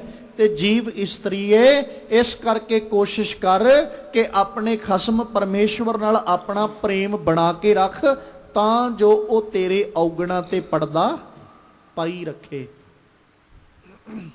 ਕਿਉਂਕਿ ਜਿਸ ਦਿਨ ਉਹਨੇ ਤਿਆਗਤਾ ਨਾ, ਉਹਨੇ ਛੱਡਤਾ, ਉਸ ਦਿਨ ਨਾ ਲੋਕ ਵਿੱਚ ਕੁਝ ਮਿਲਣਾ ਤੇ ਨਾ ਪਰਲੋਕ ਵਿੱਚ, ਨਾ ਸਹੁਰੇ ਪਰਿਵਾਰ ਵਿੱਚ ਅਦਬ ਮਿਲਣਾ ਤੇ ਨਾ ਪੇਕੇ ਪਰਿਵਾਰ ਵਿੱਚ ਅਦਬ ਮਿਲਣਾ। ਫਿਰ ਇਸੇ ਸੰਸਾਰ ਤੇ ਰਹਿੰਦਿਆਂ ਹੋਇਆਂ ਸਾਹਿਬ ਕਹਿੰਦੇ ਇਹ ਜੀਵ ਇਸਤਰੀ ਕਰੂਪ ਕੁਸੋਹਣੀ ਬਣ ਜਾਂਦੀ ਹੈ, ਕਿਉਂਕਿ ਇਹਦਾ ਖਸਮ ਮਾਲਕ ਪਰਮੇਸ਼ਵਰ ਇਹਨੂੰ ਤਿਆਗ ਦਿੰਦਾ ਹੈ। ਤੇ ਜਿਹਨੂੰ ਪਰਮੇਸ਼ਵਰ ਵੱਲੋਂ ਧੱਕੇ ਵੱਜ ਜਾਣ, ਉਹਨੂੰ ਅਦਬ ਤੇ ਸਤਿਕਾਰ ਕਿੱਥੇ ਮਿਲੇਗਾ, ਉਹਨੂੰ ਰਿਸਪੈਕਟ ਕਿੱਥੇ ਮਿਲੇਗੀ, ਜਾਂ ਉਹਨੂੰ ਕਿਹੜੀ ਥਾਂ ਹੈ ਜਿੱਥੇ ਰੱਖਿਆ ਜਾਏਗਾ? ਕਿਉਂਕਿ ਸਾਰੇ ਦਾ ਸਾਰਾ ਸੰਸਾਰ ਉਸੇ ਮਾਲਕ ਦਾ ਹੈ। ਤੇ ਜਿਸ ਨੂੰ ਉਸ ਮਾਲਕ ਵੱਲੋਂ ਧੱਕੇ ਵੱਜ ਜਾਣ, ਉਹਨੂੰ ਸੰਸਾਰ ਵੀ ਨਹੀਂ ਝੱਲਦਾ, ਉਹਨੂੰ ਧਰਤੀ ਵੀ ਨਹੀਂ ਝੱਲਦੀ, ਤੇ ਉਹਨੂੰ ਆਕਾਸ਼ ਵੀ ਨਹੀਂ ਝੱਲਦਾ। ਉਹ ਸਾਰੇ ਪਾਸਿਆਂ ਤੋਂ ਫਿਰ ਧੱਕੇ ਹੀ ਵੱਜਦੇ ਹਨ। ਮਹੱਲਾ ਤੀਜਾ। ਸ਼ਬਦ ਰਤੀ ਸੁਹਾਗਣੀ, ਸਤਿਗੁਰ ਕੈ ਪਾਏ ਪਿਆਰ। ਸਦਾ ਰਾਵੇ ਪਿਰ ਆਪਣਾ, ਸੱਚੇ ਪ੍ਰੇਮ ਪਿਆਰ। ਹੁਣ ਸਤਿਗੁਰੂ ਜੀ ਨੇ ਨਾ ਸਦੀਵ ਸੁਹਾਗਣ ਰਹਿਣ ਵਾਸਤੇ ਤਰੀਕਾ ਦੱਸਿਆ। ਕਹਿੰਦੇ ਜੀਵ ਇਸਤਰੀਏ, ਤੂੰ ਸਦੀਵ ਸੋਹਣੀ ਤੇ ਸੁਹਾਗਣ ਰਹਿਣਾ ਚਾਹੁੰਦੀ ਹੈ ਨਾ ਜੀ, ਤੇ ਇੱਕ ਕਰਮ ਕਰ ਲਾ, ਸ਼ਬਦ ਰਤੀ, ਆਪਣੇ ਆਪ ਨੂੰ ਸ਼ਬਦ ਵਿੱਚ ਰੰਗ ਲਾ। ਮਤਲਬ ਗੁਰੂ ਕੇ ਉਪਦੇਸ਼ ਵਿੱਚ ਰੰਗ ਲਾ ਆਪਣੇ ਆਪ ਨੂੰ। ਜਦੋਂ ਗੁਰੂ ਕੇ ਸ਼ਬਦ ਵਿੱਚ ਆਪਣੇ ਆਪ ਨੂੰ ਰੰਗ ਲਿਆ, ਫਿਰ ਕੀ ਹੋਏਗਾ? ਸੁਹਾਗਣੀ, ਤੂੰ ਸਦਾ ਸੁਹਾਗਣ ਬਣ ਜਾਏਂਗੀ। ਸਤਿਗੁਰ ਕੈ ਭਾਏ ਪਿਆਰ, ਕਿਤੇ ਗੁਰੂ ਦੇ ਭਾਏ ਵਿੱਚ ਚੱਲ, ਗੁਰੂ ਕੀ ਰਜ਼ਾ ਵਿੱਚ ਚੱਲਦਿਆਂ ਹੋਇਆਂ ਆਪਣੇ ਮਾਲਕ ਨਾਲ ਪ੍ਰੇਮ ਬਣਾ। ਮਾਲਕ ਮਤਲਬ ਪਰਮੇਸ਼ਵਰ, ਪਤੀ। ਗੁਰੂ ਕੀ ਰਜ਼ਾ ਵਿੱਚ ਚੱਲਦਿਆਂ ਆਪਣੇ ਪਰਮੇਸ਼ਵਰ ਰੂਪ ਪਤੀ ਨਾਲ ਪ੍ਰੇਮ ਬਣਾ। ਜਦੋਂ ਉਸ ਪਰਮੇਸ਼ਵਰ ਰੂਪ ਪਤੀ ਨਾਲ ਪ੍ਰੇਮ ਬਣ ਗਿਆ, ਸਦਾ ਸੁਹਾਗਣੀ, ਤੂੰ ਸੋਹਣੇ ਸੁਹਾਗ ਵਾਲੀ ਰਹੇਂਗੀ, ਹਮੇਸ਼ਾ ਹੀ ਸੁਹਾਗਣੀ ਰਹੇਂਗੀ। ਔਰ ਫਿਰ ਕੀ ਹੋਏਗਾ? ਸਦਾ ਰਾਵੇ ਪਿਰ ਆਪਣਾ, ਫਿਰ ਹਮੇਸ਼ਾ ਆਪਣੇ ਪਤੀ ਨੂੰ ਮਾਣ, ਮਤਲਬ ਰੱਬ ਜੀ ਨੂੰ ਮਾਨਣਾ ਕਰ, ਉਹਦੇ ਨਾਲ ਰਵੀ ਰਹੋ। ਸੱਚਾ ਪ੍ਰੇਮ ਪਿਆਰ, ਉਹਦੇ ਪ੍ਰੇਮ ਵਿੱਚ ਭਿੱਜੀ ਹੋਈ, ਉਹਦੇ ਪਿਆਰ ਵਿੱਚ ਭਿੱਜੀ ਹੋਈ। ਕਿੱਡਾ ਸੋਹਣਾ ਸਤਿਗੁਰੂ ਜੀ ਤਰੀਕਾ ਦੱਸ ਰਹੇ। ਸਿਰਫ ਸਾਡੀ ਮੱਤ ਹੀ ਜਿਹੜੀ ਨਾ, ਇਹੀ ਸਾਨੂੰ ਦੁਹਾਗਣ ਬਣਾਉਂਦੀ ਹੈ। ਸਾਡੀ ਮੱਤ ਸਾਨੂੰ ਦੁਹਾਗਣ ਬਣਾਉਂਦੀ, ਗੁਰੂ ਕੀ ਮੱਤ ਸਾਨੂੰ ਸੁਹਾਗਣ ਬਣਾਉਂਦੀ ਹੈ। ਸੰਸਾਰਕ ਤੌਰ ਤੇ ਵੀ ਵੇਖਣਾ, ਇਸ ਗੱਲ ਨੂੰ ਅਸੀਂ ਅਨੁਭਵ ਕਰ ਸਕਦੇ ਹਾਂ ਜਦੋਂ ਆਪਣੀ ਮੱਤ ਆ ਜਾਂਦੀ ਹੈ। ਆਪਣੀ ਮੱਤ ਮਤਲਬ ਦੋਵਾਂ ਪਾਸਿਆਂ ਤੋਂ, ਪਤੀ ਵੱਲੋਂ ਵੀ ਤੇ ਪਤਨੀ ਵੱਲੋਂ ਵੀ, ਆਪਣੀ ਆਪਣੀ ਮੱਤ ਆ ਜਾਣ ਦੇ ਉੱਤੇ ਨਾਤਾ ਮੁੱਕ ਜਾਂਦਾ ਹੈ। ਫਿਰ ਉਹਨਾਂ ਨੂੰ ਸਮਝਾਉਣ ਵਾਸਤੇ ਇੱਕ ਤੀਜੀ ਧਿਰ ਆਉਂਦੀ ਹੈ। ਉਹ ਜਿਹੜੀ ਤੀਜੀ ਧਿਰ ਹੈ, ਉਹਨਾਂ ਦੀ ਕੋਸ਼ਿਸ਼ ਹੈ ਵੀ ਇਹਨਾਂ ਦਾ ਨਾਤਾ ਬਣਿਆ ਰਹੇ, ਜੁੜਿਆ ਰਹੇ। ਹੁਣ ਜੇ ਤੇ ਉਹ ਦੋਵੇਂ ਧਿਰਾਂ ਆਪਣੀ ਮੱਤ ਛੱਡ ਕੇ ਤੀਜੀ ਧਿਰ ਦੀ ਮੱਤ ਅਪਣਾ ਲੈਣ, ਤੇ ਕੀ ਹੋਏਗਾ? ਨਾਤਾ ਬਚ ਜਾਏਗਾ। ਤੇ ਜੇ ਉਹ ਤੀਜੀ ਧਿਰ ਨੂੰ ਵੀ ਆਖਣ ਵੀ ਤੂੰ ਕੌਣ ਹੈ, ਸਾਡੀ ਮੱਤ ਅਸੀਂ ਵੇਖਣੀ ਹੈ, ਫਿਰ ਨਾਤਾ ਕਦੇ ਜੁੜਦਾ ਨਹੀਂ। ਇੱਥੇ ਬਾਤ ਸਿਰਫ ਸਾਡੀ ਮੱਤ ਦੀ ਹੈ।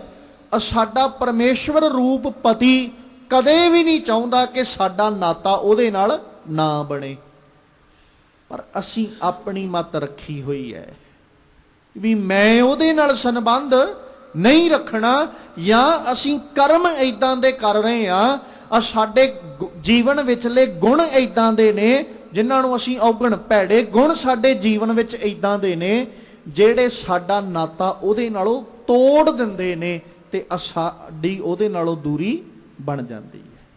ਉਹ ਨਹੀਂ ਚਾਹੁੰਦਾ ਕਿ ਦੂਰੀ ਬਣੇ, ਪਰਮੇਸ਼ਵਰ ਨਹੀਂ ਚਾਹੁੰਦਾ ਕਿ ਇਹ ਜੀਵ ਇਸਤਰੀ ਮੇਰੇ ਤੋਂ ਪਾਸੇ ਰਵੇ।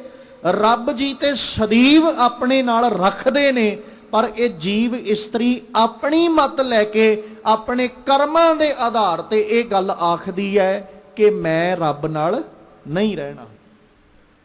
ਫਿਰ ਗੁਰੂ ਉਪਦੇਸ਼ ਦਿੰਦੇ ਨੇ। ਜੇ ਤੇ ਇਹ ਜੀਵ ਇਸਤਰੀ ਹੁਣ ਆਪਣੀ ਮੱਤ ਛੱਡ ਕੇ ਗੁਰੂ ਕੀ ਮੱਤ ਦੀ ਧਾਰਨੀ ਬਣ ਜਾਏ, ਤੇ ਫਿਰ ਕੀ ਹੁੰਦਾ? ਨਾਤਾ ਜੁੜ ਜਾਂਦਾ ਹੈ, ਰੱਬ ਜੀ ਨਾਲ ਸੰਬੰਧ ਬਣ ਜਾਂਦਾ। ਤੇ ਰੱਬ ਜੀ ਨਾਲ ਜਦੋਂ ਸੰਬੰਧ ਬਣ ਜਾਏ, ਗੁਰੂ ਫਿਰ ਅਸੀਸ ਦਿੰਦਾ ਹੈ, ਭਲੀਏ ਤੂੰ ਸਦੀਵ ਸੁਹਾਗਣ ਰਵੇਂ, ਸਦਾ ਸੁਹਾਗਣ ਬਣੀ ਰਹੋ। ਮਤਲਬ ਕਦੇ ਹੁਣ ਭੈੜੇ ਔਗਣ ਨਾ ਕਮਾਈ, ਜਿਹੜਾ ਮੁੜ ਦੂਰੀ ਬਣੇ। ਇਸ ਲਈ ਗੁਰੂ ਫਿਰ ਅਸੀਸ ਦਿੰਦਿਆਂ ਜਦੋਂ ਬਖਸ਼ਿਸ਼ ਕਰਦੇ ਨੇ ਤੇ ਮਾਲਕ ਕਹਿੰਦੇ ਸਦਾ ਰਾਵੇ ਫਿਰ ਆਪਣਾ ਸੱਚਾ ਪ੍ਰੇਮ ਪਿਆਰ। ਉਹ ਸੱਚੇ ਦੇ ਪ੍ਰੇਮ ਵਿੱਚ ਭਿੱਜੀ ਹੋਈ, ਪਿਆਰ ਵਿੱਚ ਭਿੱਜੀ ਹੋਈ ਜੀਵ ਇਸਤਰੀ ਸਦੀਵ ਆਪਣੇ ਖਸਮ ਰੂਪੀ ਪਰਮੇਸ਼ਵਰ ਨੂੰ ਫਿਰ ਮੰਨਦੀ ਹੈ। ਅਤ ਸਵਾਲਿਓ ਸੁੰਦਰੀ ਸੁਭਾਵੰਤੀ ਨਾਰ, ਨਾਨਕ ਨਾਮ ਸੁਹਾਗਣੀ ਮੇਲੀ ਮੇਲਣ ਹਾਰ। ਦੋਵੇਂ ਪਾਸੇ ਹੀ ਗੁਰੂ ਸਾਹਿਬ ਜੀ ਨੇ ਦੱਸੇ। ਪਹਿਲੇ ਸ਼ਲੋਕ ਵਿੱਚ ਦੁਹਾਗਣ ਦਾ ਜ਼ਿਕਰ ਕੀਤਾ, ਉਹਦਾ ਕਾਰਨ ਦੱਸਿਆ ਵੀ ਦੁਹਾਗਣ ਕਿਉਂ ਹੈ। ਦੂਜੇ ਸ਼ਲੋਕ ਵਿੱਚ ਸਤਿਗੁਰੂ ਜੀ ਨੇ ਸੁਹਾਗਣ ਦੀ ਬਾਤ ਕੀਤੀ, ਫਿਰ ਇੱਥੇ ਦੱਸਿਆ ਵੀ ਇਹ ਸੁਹਾਗਣ ਕਿਉਂ ਹੈ। ਮਾਲਕ ਕਹਿੰਦੇ ਉਹ ਜੀਵ ਇਸਤਰੀ ਕੀ ਹੈ, ਅਤ ਸਵਾਲਿਓ। ਉੱਥੇ ਕਿਹਾ ਸੀ ਕਰੂਪ, ਇੱਥੇ ਕਹਿ ਰਹੇ ਸਵਾਲਿਓ। ਸੁੰਦਰੀ, ਉੱਥੇ ਕੁਲੱਖਣੀ, ਇੱਥੇ ਸੁੰਦਰੀ। ਔਰ ਉੱਥੇ ਸਾਹਿਬ ਜੀ ਨੇ ਲਫ਼ਜ਼ ਵਰਤਿਆ ਸੀ ਕੁਸੋਹਣੀ, ਇੱਥੇ ਕਹਿੰਦੇ ਸ਼ੋਭਾਵੰਤੀ।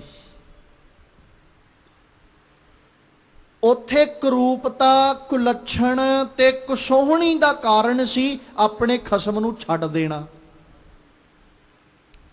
ਇੱਥੇ ਸਵਾਲਿਓ ਸੁੰਦਰੀ ਤੇ ਸ਼ੋਭਾਵੰਤੀ ਦਾ ਕਾਰਨ ਹੈ ਆਪਣੇ ਖਸਮ ਨਾਲ ਪ੍ਰੇਮ ਬਣਾ ਲੈਣਾ। ਸਾਹਿਬ ਕਹਿੰਦੇ ਅਤ ਸਵਾਲਿਓ, ਉਹ ਅਤੀ ਸੁੰਦਰ ਹੈ, ਸੁੰਦਰੀ ਸੋਹਣੀ ਹੈ, ਸ਼ੋਭਾਵੰਤੀ ਵਡਿਆਈ ਵਾਲੀ ਹੈ। ਨਾਰ ਉਹ ਇਸਤਰੀ ਕਿਹੜੀ, ਜਿਨੇ ਆਪਣੇ ਖਸਮ ਨਾਲ ਪ੍ਰੇਮ ਬਣਾਇਆ, ਪਰਮੇਸ਼ਵਰ ਨਾਲ ਜਿਨੇ ਪਿਆਰ ਬਣਾ ਲਿਆ। ਨਾਨਕ ਨਾਮ ਸੁਹਾਗਣੀ, ਹੇ ਨਾਨਕ ਜੀਓ ਫਿਰ ਉਹ ਜੀਵ ਇਸਤਰੀ ਸੁਹਾਗਣਾ ਵਿੱਚ ਗਿਣੀ ਜਾਂਦੀ ਹੈ। ਮੇਲੀ ਮੇਲਣਹਾਰ, ਜਿਹਨੂੰ ਮੇਲਣਹਾਰ ਮਾਲਕ ਨੇ ਆਪਣੇ ਨਾਲ ਮੇਲ ਲਿਆ, ਉਹ ਸੁਹਾਗਣ ਗਿਣੀ ਜਾਂਦੀ ਹੈ। ਪਹਿਲੋਂ ਸਾਹਿਬ ਕਹਿੰਦੇ ਪਰਹਰ ਛੋਡੀ ਪਧਾਰ, ਜਿਹਨੂੰ ਪਰਹਰਤਾ ਛੱਡਤਾ ਉਹਨੂੰ ਕੋਈ ਸੁਹਾਗਣ ਕਹਿੰਦਾ? ਉਹਨੂੰ ਕੀ ਦੁਹਾਗਣ ਹੈ ਭਾਈ। ਜਾਂ ਇਹ ਸਮਾਜ ਲਫ਼ਜ਼ ਵਰਤਦਾ ਵੀ ਖਸਮ ਦੀ ਛੱਡੀ ਹੋਈ ਹੈ। ਖਿਮਾ ਕਰਿਓ ਮੈਂ ਲਫ਼ਜ਼ ਵਰਤ ਰਿਹਾ, ਦੁਨੀਆ ਇਹ ਲਫ਼ਜ਼ ਵਰਤਦੀ ਹੈ ਵੀ ਇਹਦੇ ਖਸਮ ਦੀ ਛੱਡੀ ਹੋਈ ਹੈ। ਤੇ ਇੱਥੇ ਸਾਹਿਬ ਕਹਿੰਦੇ ਨਾਨਕ ਨਾਮ ਸੁਹਾਗਣੀ, ਇਹ ਤੇ ਆਪਣੇ ਪਤੀ ਦੀ ਪਿਆਰ ਵਿੱਚ ਭਿੱਜੀ ਹੋਈ ਹੈ। ਇਹ ਪਤੀ ਵਰਤਾ ਇਸਤਰੀ ਹੈ, ਸ਼ੋਭਾਵੰਤੀ ਹੈ, ਵਡਿਆਈ ਵਾਲੀ ਹੈ, ਕਿਉਂਕਿ ਇਹਦੇ ਖਸਮ ਨੇ ਜਾਂ ਇਹ ਆਪਣੇ ਮਾਲਕ ਨਾਲ ਸਦੀਵ ਰਹਿੰਦੀ ਹੈ, ਆਪਣੇ ਪਤੀ ਨਾਲ ਰਹਿੰਦੀ ਹੈ। ਤੇ ਜਿਹਨੂੰ ਮੇਲਣਹਾਰ ਨੇ ਆਪਣੇ ਨਾਲ ਮੇਲ ਲਿਆ, ਮਾਲਕ ਕਹਿੰਦੇ ਫਿਰ ਉਹ ਸਦੀਵ ਸੁਹਾਗਣ ਬਣ ਜਾਂਦੀ ਹੈ। ਪੌੜੀ ਹਰ ਤੇਰੀ ਸਭ ਕਰਹਿ ਉਸਤਤ, ਜਿਨ ਫਾਥੇ ਕਾਢਿਆ ਹਰ ਤੁਧਨੋ ਕਰਹਿ ਸਭ ਨਮਸਕਾਰ, ਜਿਨ ਪਾਪੇ ਤੇ ਰਾਖਿਆ। ਫਿਰ ਕਹਿੰਦੇ ਹਰ ਤੇਰੀ ਸਭ ਕਰੈ ਉਸਤਤ। ਰੱਬ ਜੀ ਉਹ ਸਾਰੇ ਤੁਹਾਡੀ ਉਸਤਤੀ ਗਾਉਂਦੇ ਨੇ। ਕੌਣ? ਜਿਨ ਫਾਥੇ ਕਾਢਿਆ, ਜਿਨ੍ਹਾਂ ਨੂੰ ਫਸਿਆ ਹੋਇਆਂ ਨੂੰ ਤੁਸੀਂ ਕੱਢ ਲਿਆ ਨਾ, ਉਹ ਸਾਰੇ ਹੀ ਤੁਹਾਡੀ ਉਸਤਤੀ ਗਾਉਣ ਵਾਲੇ ਨੇ, ਸਾਰੇ ਤੁਹਾਡੀ ਸ਼ੋਭਾ ਗਾਉਂਦੇ। ਜਿਵੇਂ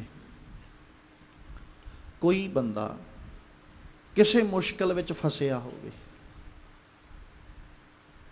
ਇਨਸਾਨ ਇੱਕ ਆ ਕੇ ਉਹਦੀ ਸਹਾਇਤਾ ਕਰਕੇ ਉਸ ਮੁਸ਼ਕਿਲ ਤੋਂ ਬਾਹਰ ਕਢਾ ਦੇ, ਤੇ ਫਿਰ ਕੀ ਕਰਦਾ?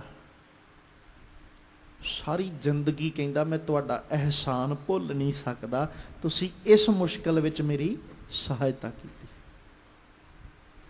ਤੇ ਜਿਹੜਾ ਮਾਲਕ ਸਾਨੂੰ ਹਰ ਮੁਸ਼ਕਲ ਤੋਂ ਬਾਹਰ ਕੱਢਦਾ ਹੈ, ਤੇ ਸਾਡਾ ਫਰਜ਼ ਨਹੀਂ ਬਣਦਾ ਵੀ ਅਸੀਂ ਉਹਦੀ ਉਸਤਤ ਕਰੀਏ।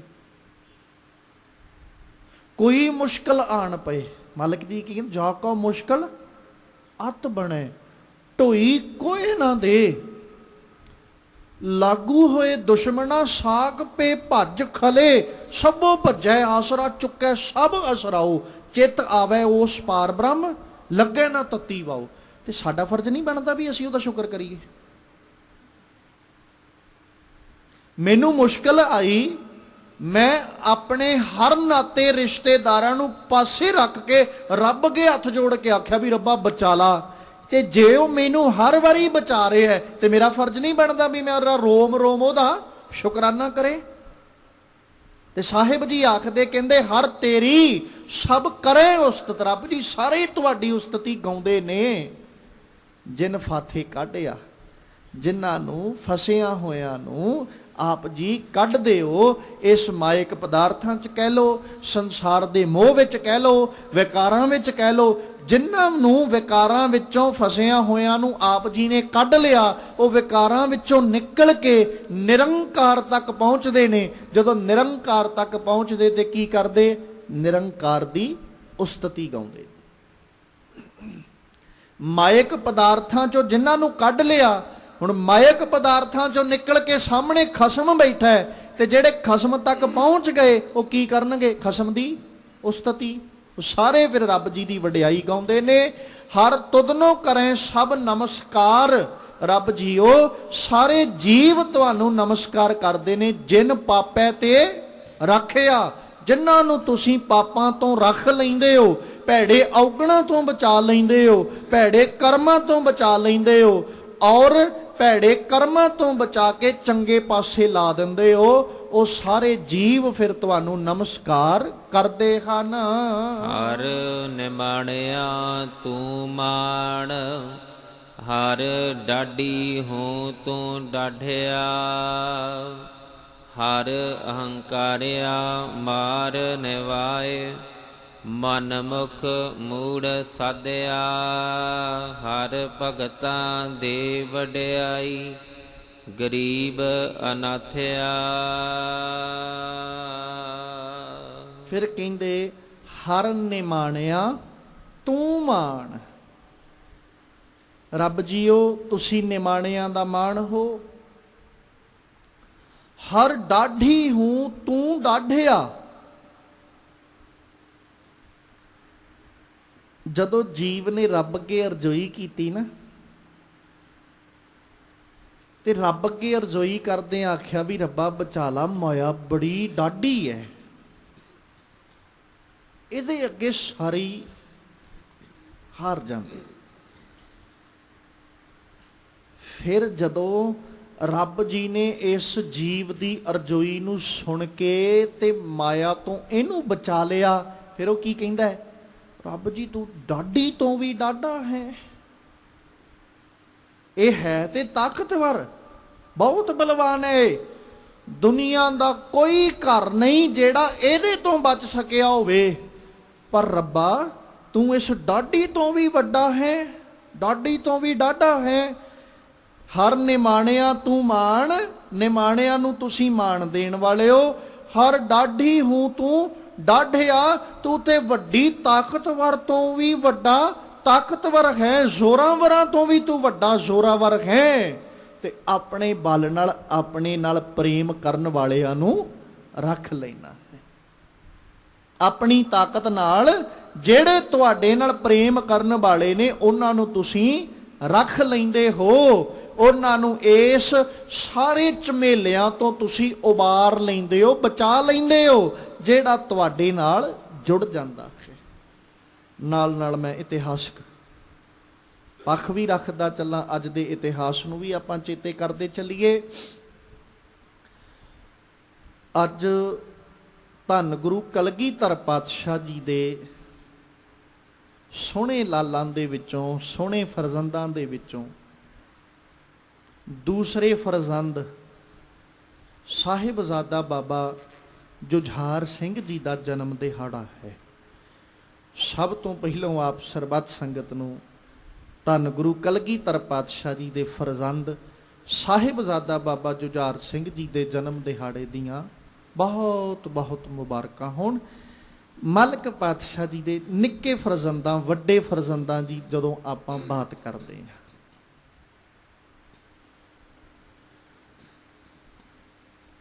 ਘਰ ਦੇ ਵਿੱਚ ਪੁੱਤਰ ਦੀ ਆਸ ਹਰ ਮਾਂ-ਬਾਪ ਨੂੰ ਹੈ।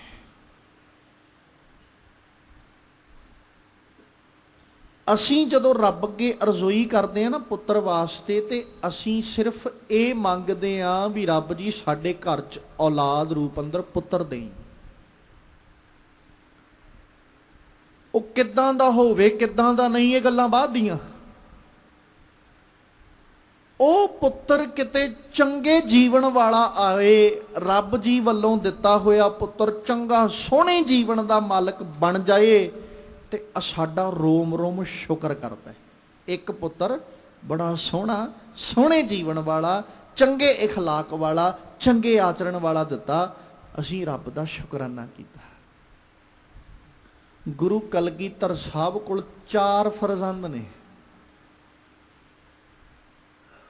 ਔਰ ਇੱਕ ਤੋਂ ਇੱਕ ਚੜ੍ਹਦੀ ਕਲਾ ਵਾਲਾ ਹੀ ਹੈ। ਅਸੀਂ ਇੱਕ ਪੁੱਤਰ ਨੂੰ ਲੋਚਦੇ ਆ, ਉਧਰ 4 ਫਰਜ਼ੰਦ ਨੇ।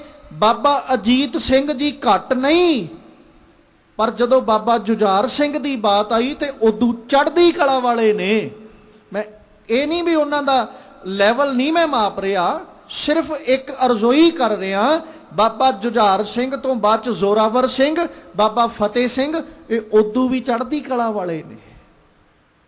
ਮਤਲਬ ਚਾਰੇ ਫਰਜ਼ੰਦਾਂ ਦਾ ਇੱਕੋ ਜਿਹੇ ਹੋਣਾ, ਤੇ ਚਾਰੇ ਦੇ ਚਾਰੇ ਗੁਣਵਾਨ, ਪਿਤਾ ਅਨੁਸਾਰੀ ਚੱਲਣ ਵਾਲੇ, ਮਾਂ ਅਨੁਸਾਰੀ ਚੱਲਣ ਵਾਲੇ, ਔਰ ਗੁਰਬਾਣੀ ਦੇ ਆਧਾਰ ਤੇ ਜ਼ਿੰਦਗੀ ਜਿਉਣ ਵਾਲੇ 4 ਫਰਜ਼ੰਦਾਂ। ਐਸੇ ਫਰਜ਼ੰਦਾਂ ਲਈ ਦੁਨੀਆ ਤਰਸ ਜਾਂਦੀ ਹੈ ਕਿ ਸਾਡੇ ਘਰ 'ਚ ਐਸਾ ਫਰਜ਼ੰਦ ਪੈਦਾ ਹੋਵੇ। ਅਸੀਂ ਵੀ ਲੋਚਦੇ ਹੋਵਾਂਗੇ ਕਿਤੇ ਸਹਿਜ ਸੁਭਾਏ ਗੁਰੂ ਕਲਗੀਧਰ ਸਾਹਿਬ ਅੱਗੇ ਅਰਜ਼ੋਈ ਕਰੀਏ ਨਾ, ਤੇ ਸਹਿਜ ਸੁਭਾ ਸਾਡੀ ਜ਼ੁਬਾਨ ਕਹਿੰਦੀ ਹੋਏਗੀ, ਮਾਲਕ ਜੀਓ ਮੇਰੇ ਘਰ ਵਿਚਲਾ ਪੁੱਤਰ ਕਿਤੇ ਅਜੀਤ ਸਿੰਘ ਵਰਗਾ ਹੋਵੇ। ਸਹਿਜ ਸੁਭਾ ਕਹਿੰਦੀ ਹੋਏਗੀ ਜ਼ੁਬਾਨ। ਮਤਲਬ ਅਸੀਂ ਲੋਚਦੇ ਆ ਵੀ ਸਾਡੇ ਲਈ ਘਰਾਂ ਵਿਚਲੇ ਫਰਜ਼ੰਦ ਉਹਨਾਂ ਵਰਗੇ ਹੋਣ, ਪਰ ਸਿਰਫ ਲੋਚਾ ਨਹੀਂ, ਸਤਿਗੁਰੂ ਨੇ ਦਾਤ ਦੇਣੀ ਹੈ। ਗੁਰੂ ਪਾਤਸ਼ਾਹ ਚੰਗੇ ਸੋਹਣੇ ਜੀਵਨਾਂ ਵਾਲੀ ਦਾਤ ਦੇਵੇ। ਜਿੱਥੇ ਅਸੀਂ ਗੁਰੂ ਅੱਗੇ ਅਰਜ਼ੋਈ ਕਰਨੀ ਹੈ, ਉੱਥੇ ਅਸੀਂ ਇਹ ਵੀ ਤੇ ਵੇਖੀਏ ਵੀ ਸਾਡਾ ਇਖਲਾਕ ਕਿੱਦਾਂ ਦਾ ਹੈ। ਜੇ ਗੁਰੂ ਕਲਗੀਧਰ ਸਾਹਿਬ ਦੇ ਘਰ ਵਿੱਚ 4 ਫਰਜ਼ੰਦ ਇੱਕੋ ਜਿਹੇ ਨੇ, ਤੇ ਗੁਰੂ ਕਲਗੀਧਰ ਸਾਹਿਬ ਦਾ ਜੀਵਨ ਪੜ੍ਹੋ ਹਾਂ, ਕਿੱਡਾ ਸੋਹਣਾ ਇਖਲਾਕ, ਕਿੱਡਾ ਸੋਹਣਾ ਜੀਵਨ, ਕਿੱਡਾ ਸੋਹਣਾ ਆਚਰਣ, ਕਿੰਨਾ ਅਕਾਲ ਪੁਰਖ ਪਰਮੇਸ਼ਵਰ ਨਾਲ ਪਿਆਰ ਤੇ ਪ੍ਰੇਮ ਹੈ। ਉਸੇ ਦਾ ਨਤੀਜਾ ਘਰ ਵਿੱਚ ਆ 4 ਫਰਜ਼ੰਦ ਨੇ। ਤੇ ਸਾਡਾ ਜਿੱਦਾਂ ਦਾ ਸਾਡਾ ਇਖਲਾਕ, ਉਦਾਂ ਦੀ ਸਾਡੀ ਔਲਾਦ, ਜਿੱਦਾਂ ਦਾ ਸਾਡਾ ਆਚਰਣ, ਉਦਾਂ ਦੇ ਸਾਡੀ ਔਲਾਦ ਦਾ ਸੁਭਾਅ। ਨਾਰਮਲੀ ਗੱਲ ਹੈ, ਸੁਭਾਵਿਕ ਤੌਰ ਤੇ ਹੈ। ਧੰਨ ਗੁਰੂ ਕਲਗੀਧਰ ਪਾਤਸ਼ਾਹ ਜੀ ਦੇ ਘਰ ਵਿੱਚ ਪਹਿਲੋਂ ਬਾਬਾ ਅਜੀਤ ਸਿੰਘ ਜੀ ਜਦੋਂ ਸੰਨ 1691 ਆਉਂਦਾ ਗ੍ਰਹਿ ਵਿਖੇ, ਦੂਜੇ ਨੰਬਰ ਦੇ ਉੱਤੇ ਧੰਨ ਗੁਰੂ ਕਲਗੀਧਰ ਸਾਹਿਬ ਦੇ ਘਰ ਵਿੱਚ ਬਾਬਾ ਜੁਝਾਰ ਸਿੰਘ ਜੀ ਜਨਮ ਲੈਂਦੇ ਨੇ। ਮਾਤਾ ਜੀਤੋ ਜੀ ਦੀ ਕੁੱਖ ਤੋਂ ਅਵਤਾਰ ਲਿਆ, ਜਨਮ ਲਿਆ। ਬਾਬਾ ਅਜੀਤ ਸਿੰਘ ਜੀ ਤਕਰੀਬਨ ਉਦੋਂ ਇਤਿਹਾਸਕਾਰ 2 ਤੋਂ 3 ਸਾਲਾਂ ਦਾ ਜ਼ਿਕਰ ਕਰਦੇ ਨੇ ਉਹਨਾਂ ਦੀ ਉਮਰ।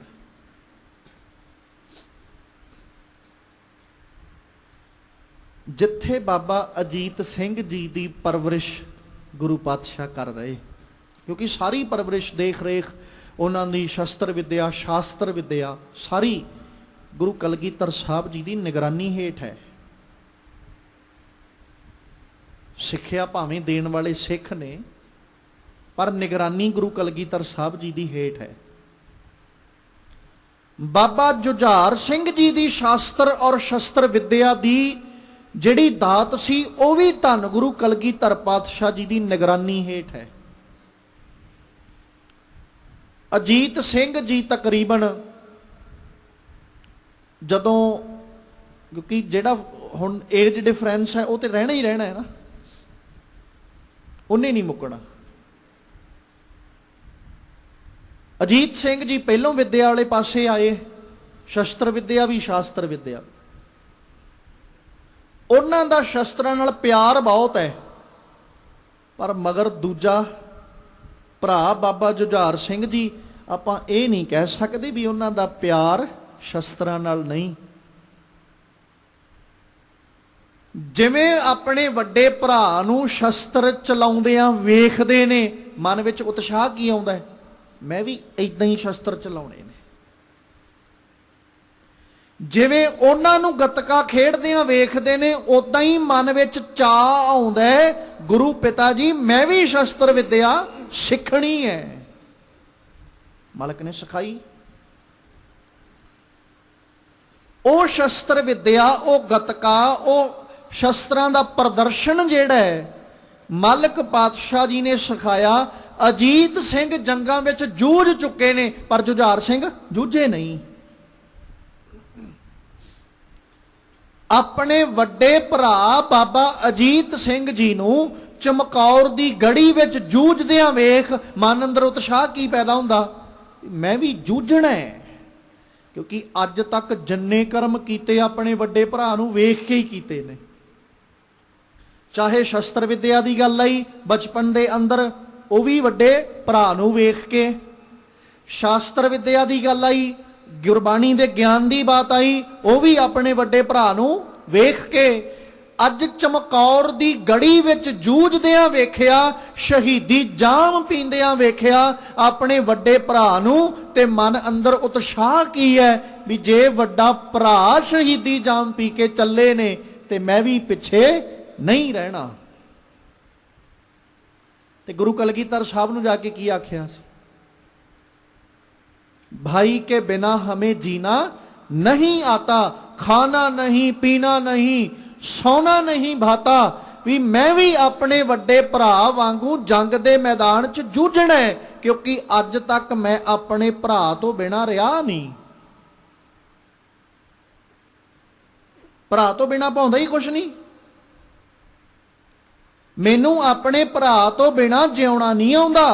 ना मैनू खाना चंगा लगता है, ना पीना चंगा लगता है, ना सौना चंगा, ना पहनना चंगा लगता है।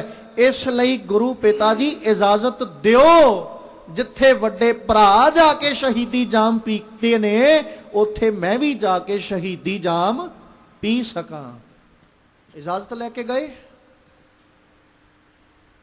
सोहना चंगा इखलाक जे असीं अपने फरजंदां दा चाहुंदे आ ਤੇ ਫਿਰ ਖਿਆਲ ਰੱਖੀਏ ਅਸੀਂ ਵੀ ਕਿਤੇ ਉਹਨਾਂ ਦੀ ਪਰਵਰਿਸ਼ ਗੁਰਬਾਣੀ ਦੀ ਛਾਂ ਹੇਠਾਂ ਕਰੀਏ, ਇਤਿਹਾਸ ਦੀ ਛਾਂ ਹੇਠਾਂ ਉਹਨਾਂ ਦੀ ਸੰਭਾਲ, ਉਹਨਾਂ ਦੀ ਪਰਵਰਿਸ਼ ਕਰੀਏ, ਉਹਨਾਂ ਨੂੰ ਗੁੜਤੀ ਗੁਰਬਾਣੀ ਦੀ ਦਈਏ, ਉਹਨਾਂ ਨੂੰ ਗੁੜਤੀ ਅਸੀਂ ਗੁਰ ਇਤਿਹਾਸ ਦੀ ਦਈਏ, ਤਾਂ ਜੋ ਉਹਨਾਂ ਦੇ ਵਿੱਚੋਂ ਸਾਨੂੰ ਵੀ ਜੇ ਅਸੀਂ ਲਾਲਸਾ ਰੱਖੀ ਹੈ ਨਾ ਬਾਬਾ ਅਜੀਤ ਸਿੰਘ ਜੁਝਾਰ ਸਿੰਘ ਜੀ ਵਰਗੀ, ਤੇ ਵਾਕਈ ਸਾਨੂੰ ਉਹਨਾਂ ਵਿੱਚੋਂ ਸਾਡੇ ਵੱਡੇ ਭਰਾ ਬਾਬਾ ਅਜੀਤ ਸਿੰਘ ਜੁਝਾਰ ਸਿੰਘ ਜ਼ੋਰਾਵਰ ਫਤਿਹ ਸਿੰਘ ਦਿਸਣ, ਕਿਉਂਕਿ ਗੁਰਬਾਣੀ ਦੀ ਛਾਂ ਹੇਠਾਂ ਅਸੀਂ ਉਹਨਾਂ ਨੂੰ ਸੰਭਾਲਿਆ ਹੈ।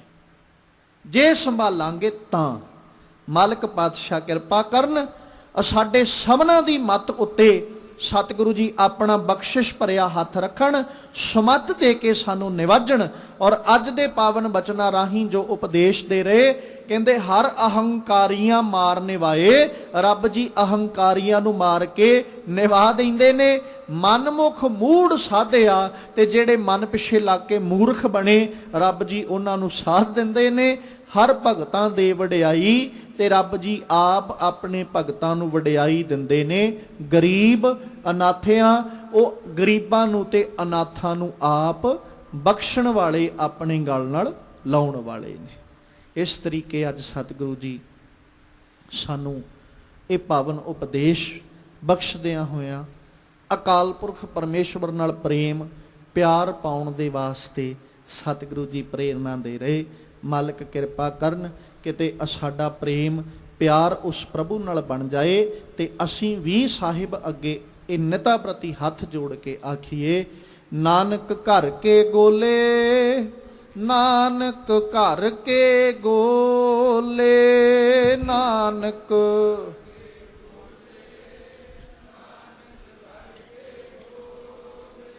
ਨਾਨਕ ਘਰ ਕੇ ਗੋਲੇ, ਨਾਨਕ ਘਰ ਕੇ ਗੋਲੇ।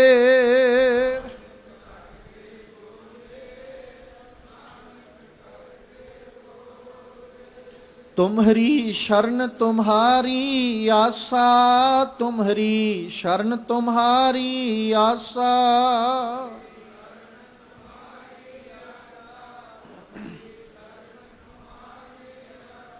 तुम ही सजन सोहेले, तुम ही सजन सोहेले।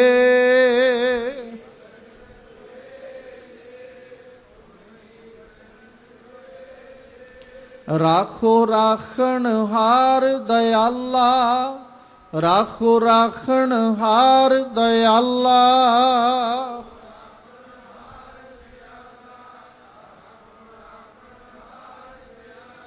नानक घर के गोले, नानक घर के गोले।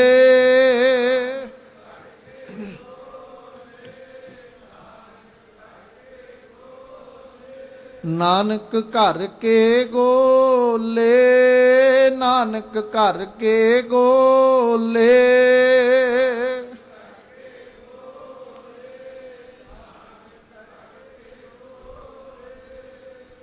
सतगुरु पातशाह जी कृपा करन, साडे सबना दियां हाज़रियां अपने दर उत्ते प्रवान कर लैन।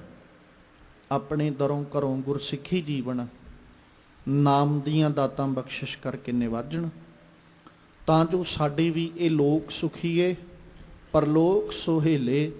नानक हर प्रभ आपे मेले होइयां बेअंत प्रकार दियां भुल्लां दी खिमा बख्शनी।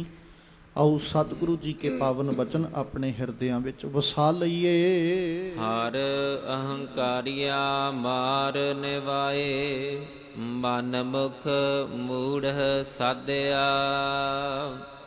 हर भगतां दे वडियाई, गरीब अनाथया। वाहिगुरु जी का खालसा, वाहिगुरु जी की फतेह।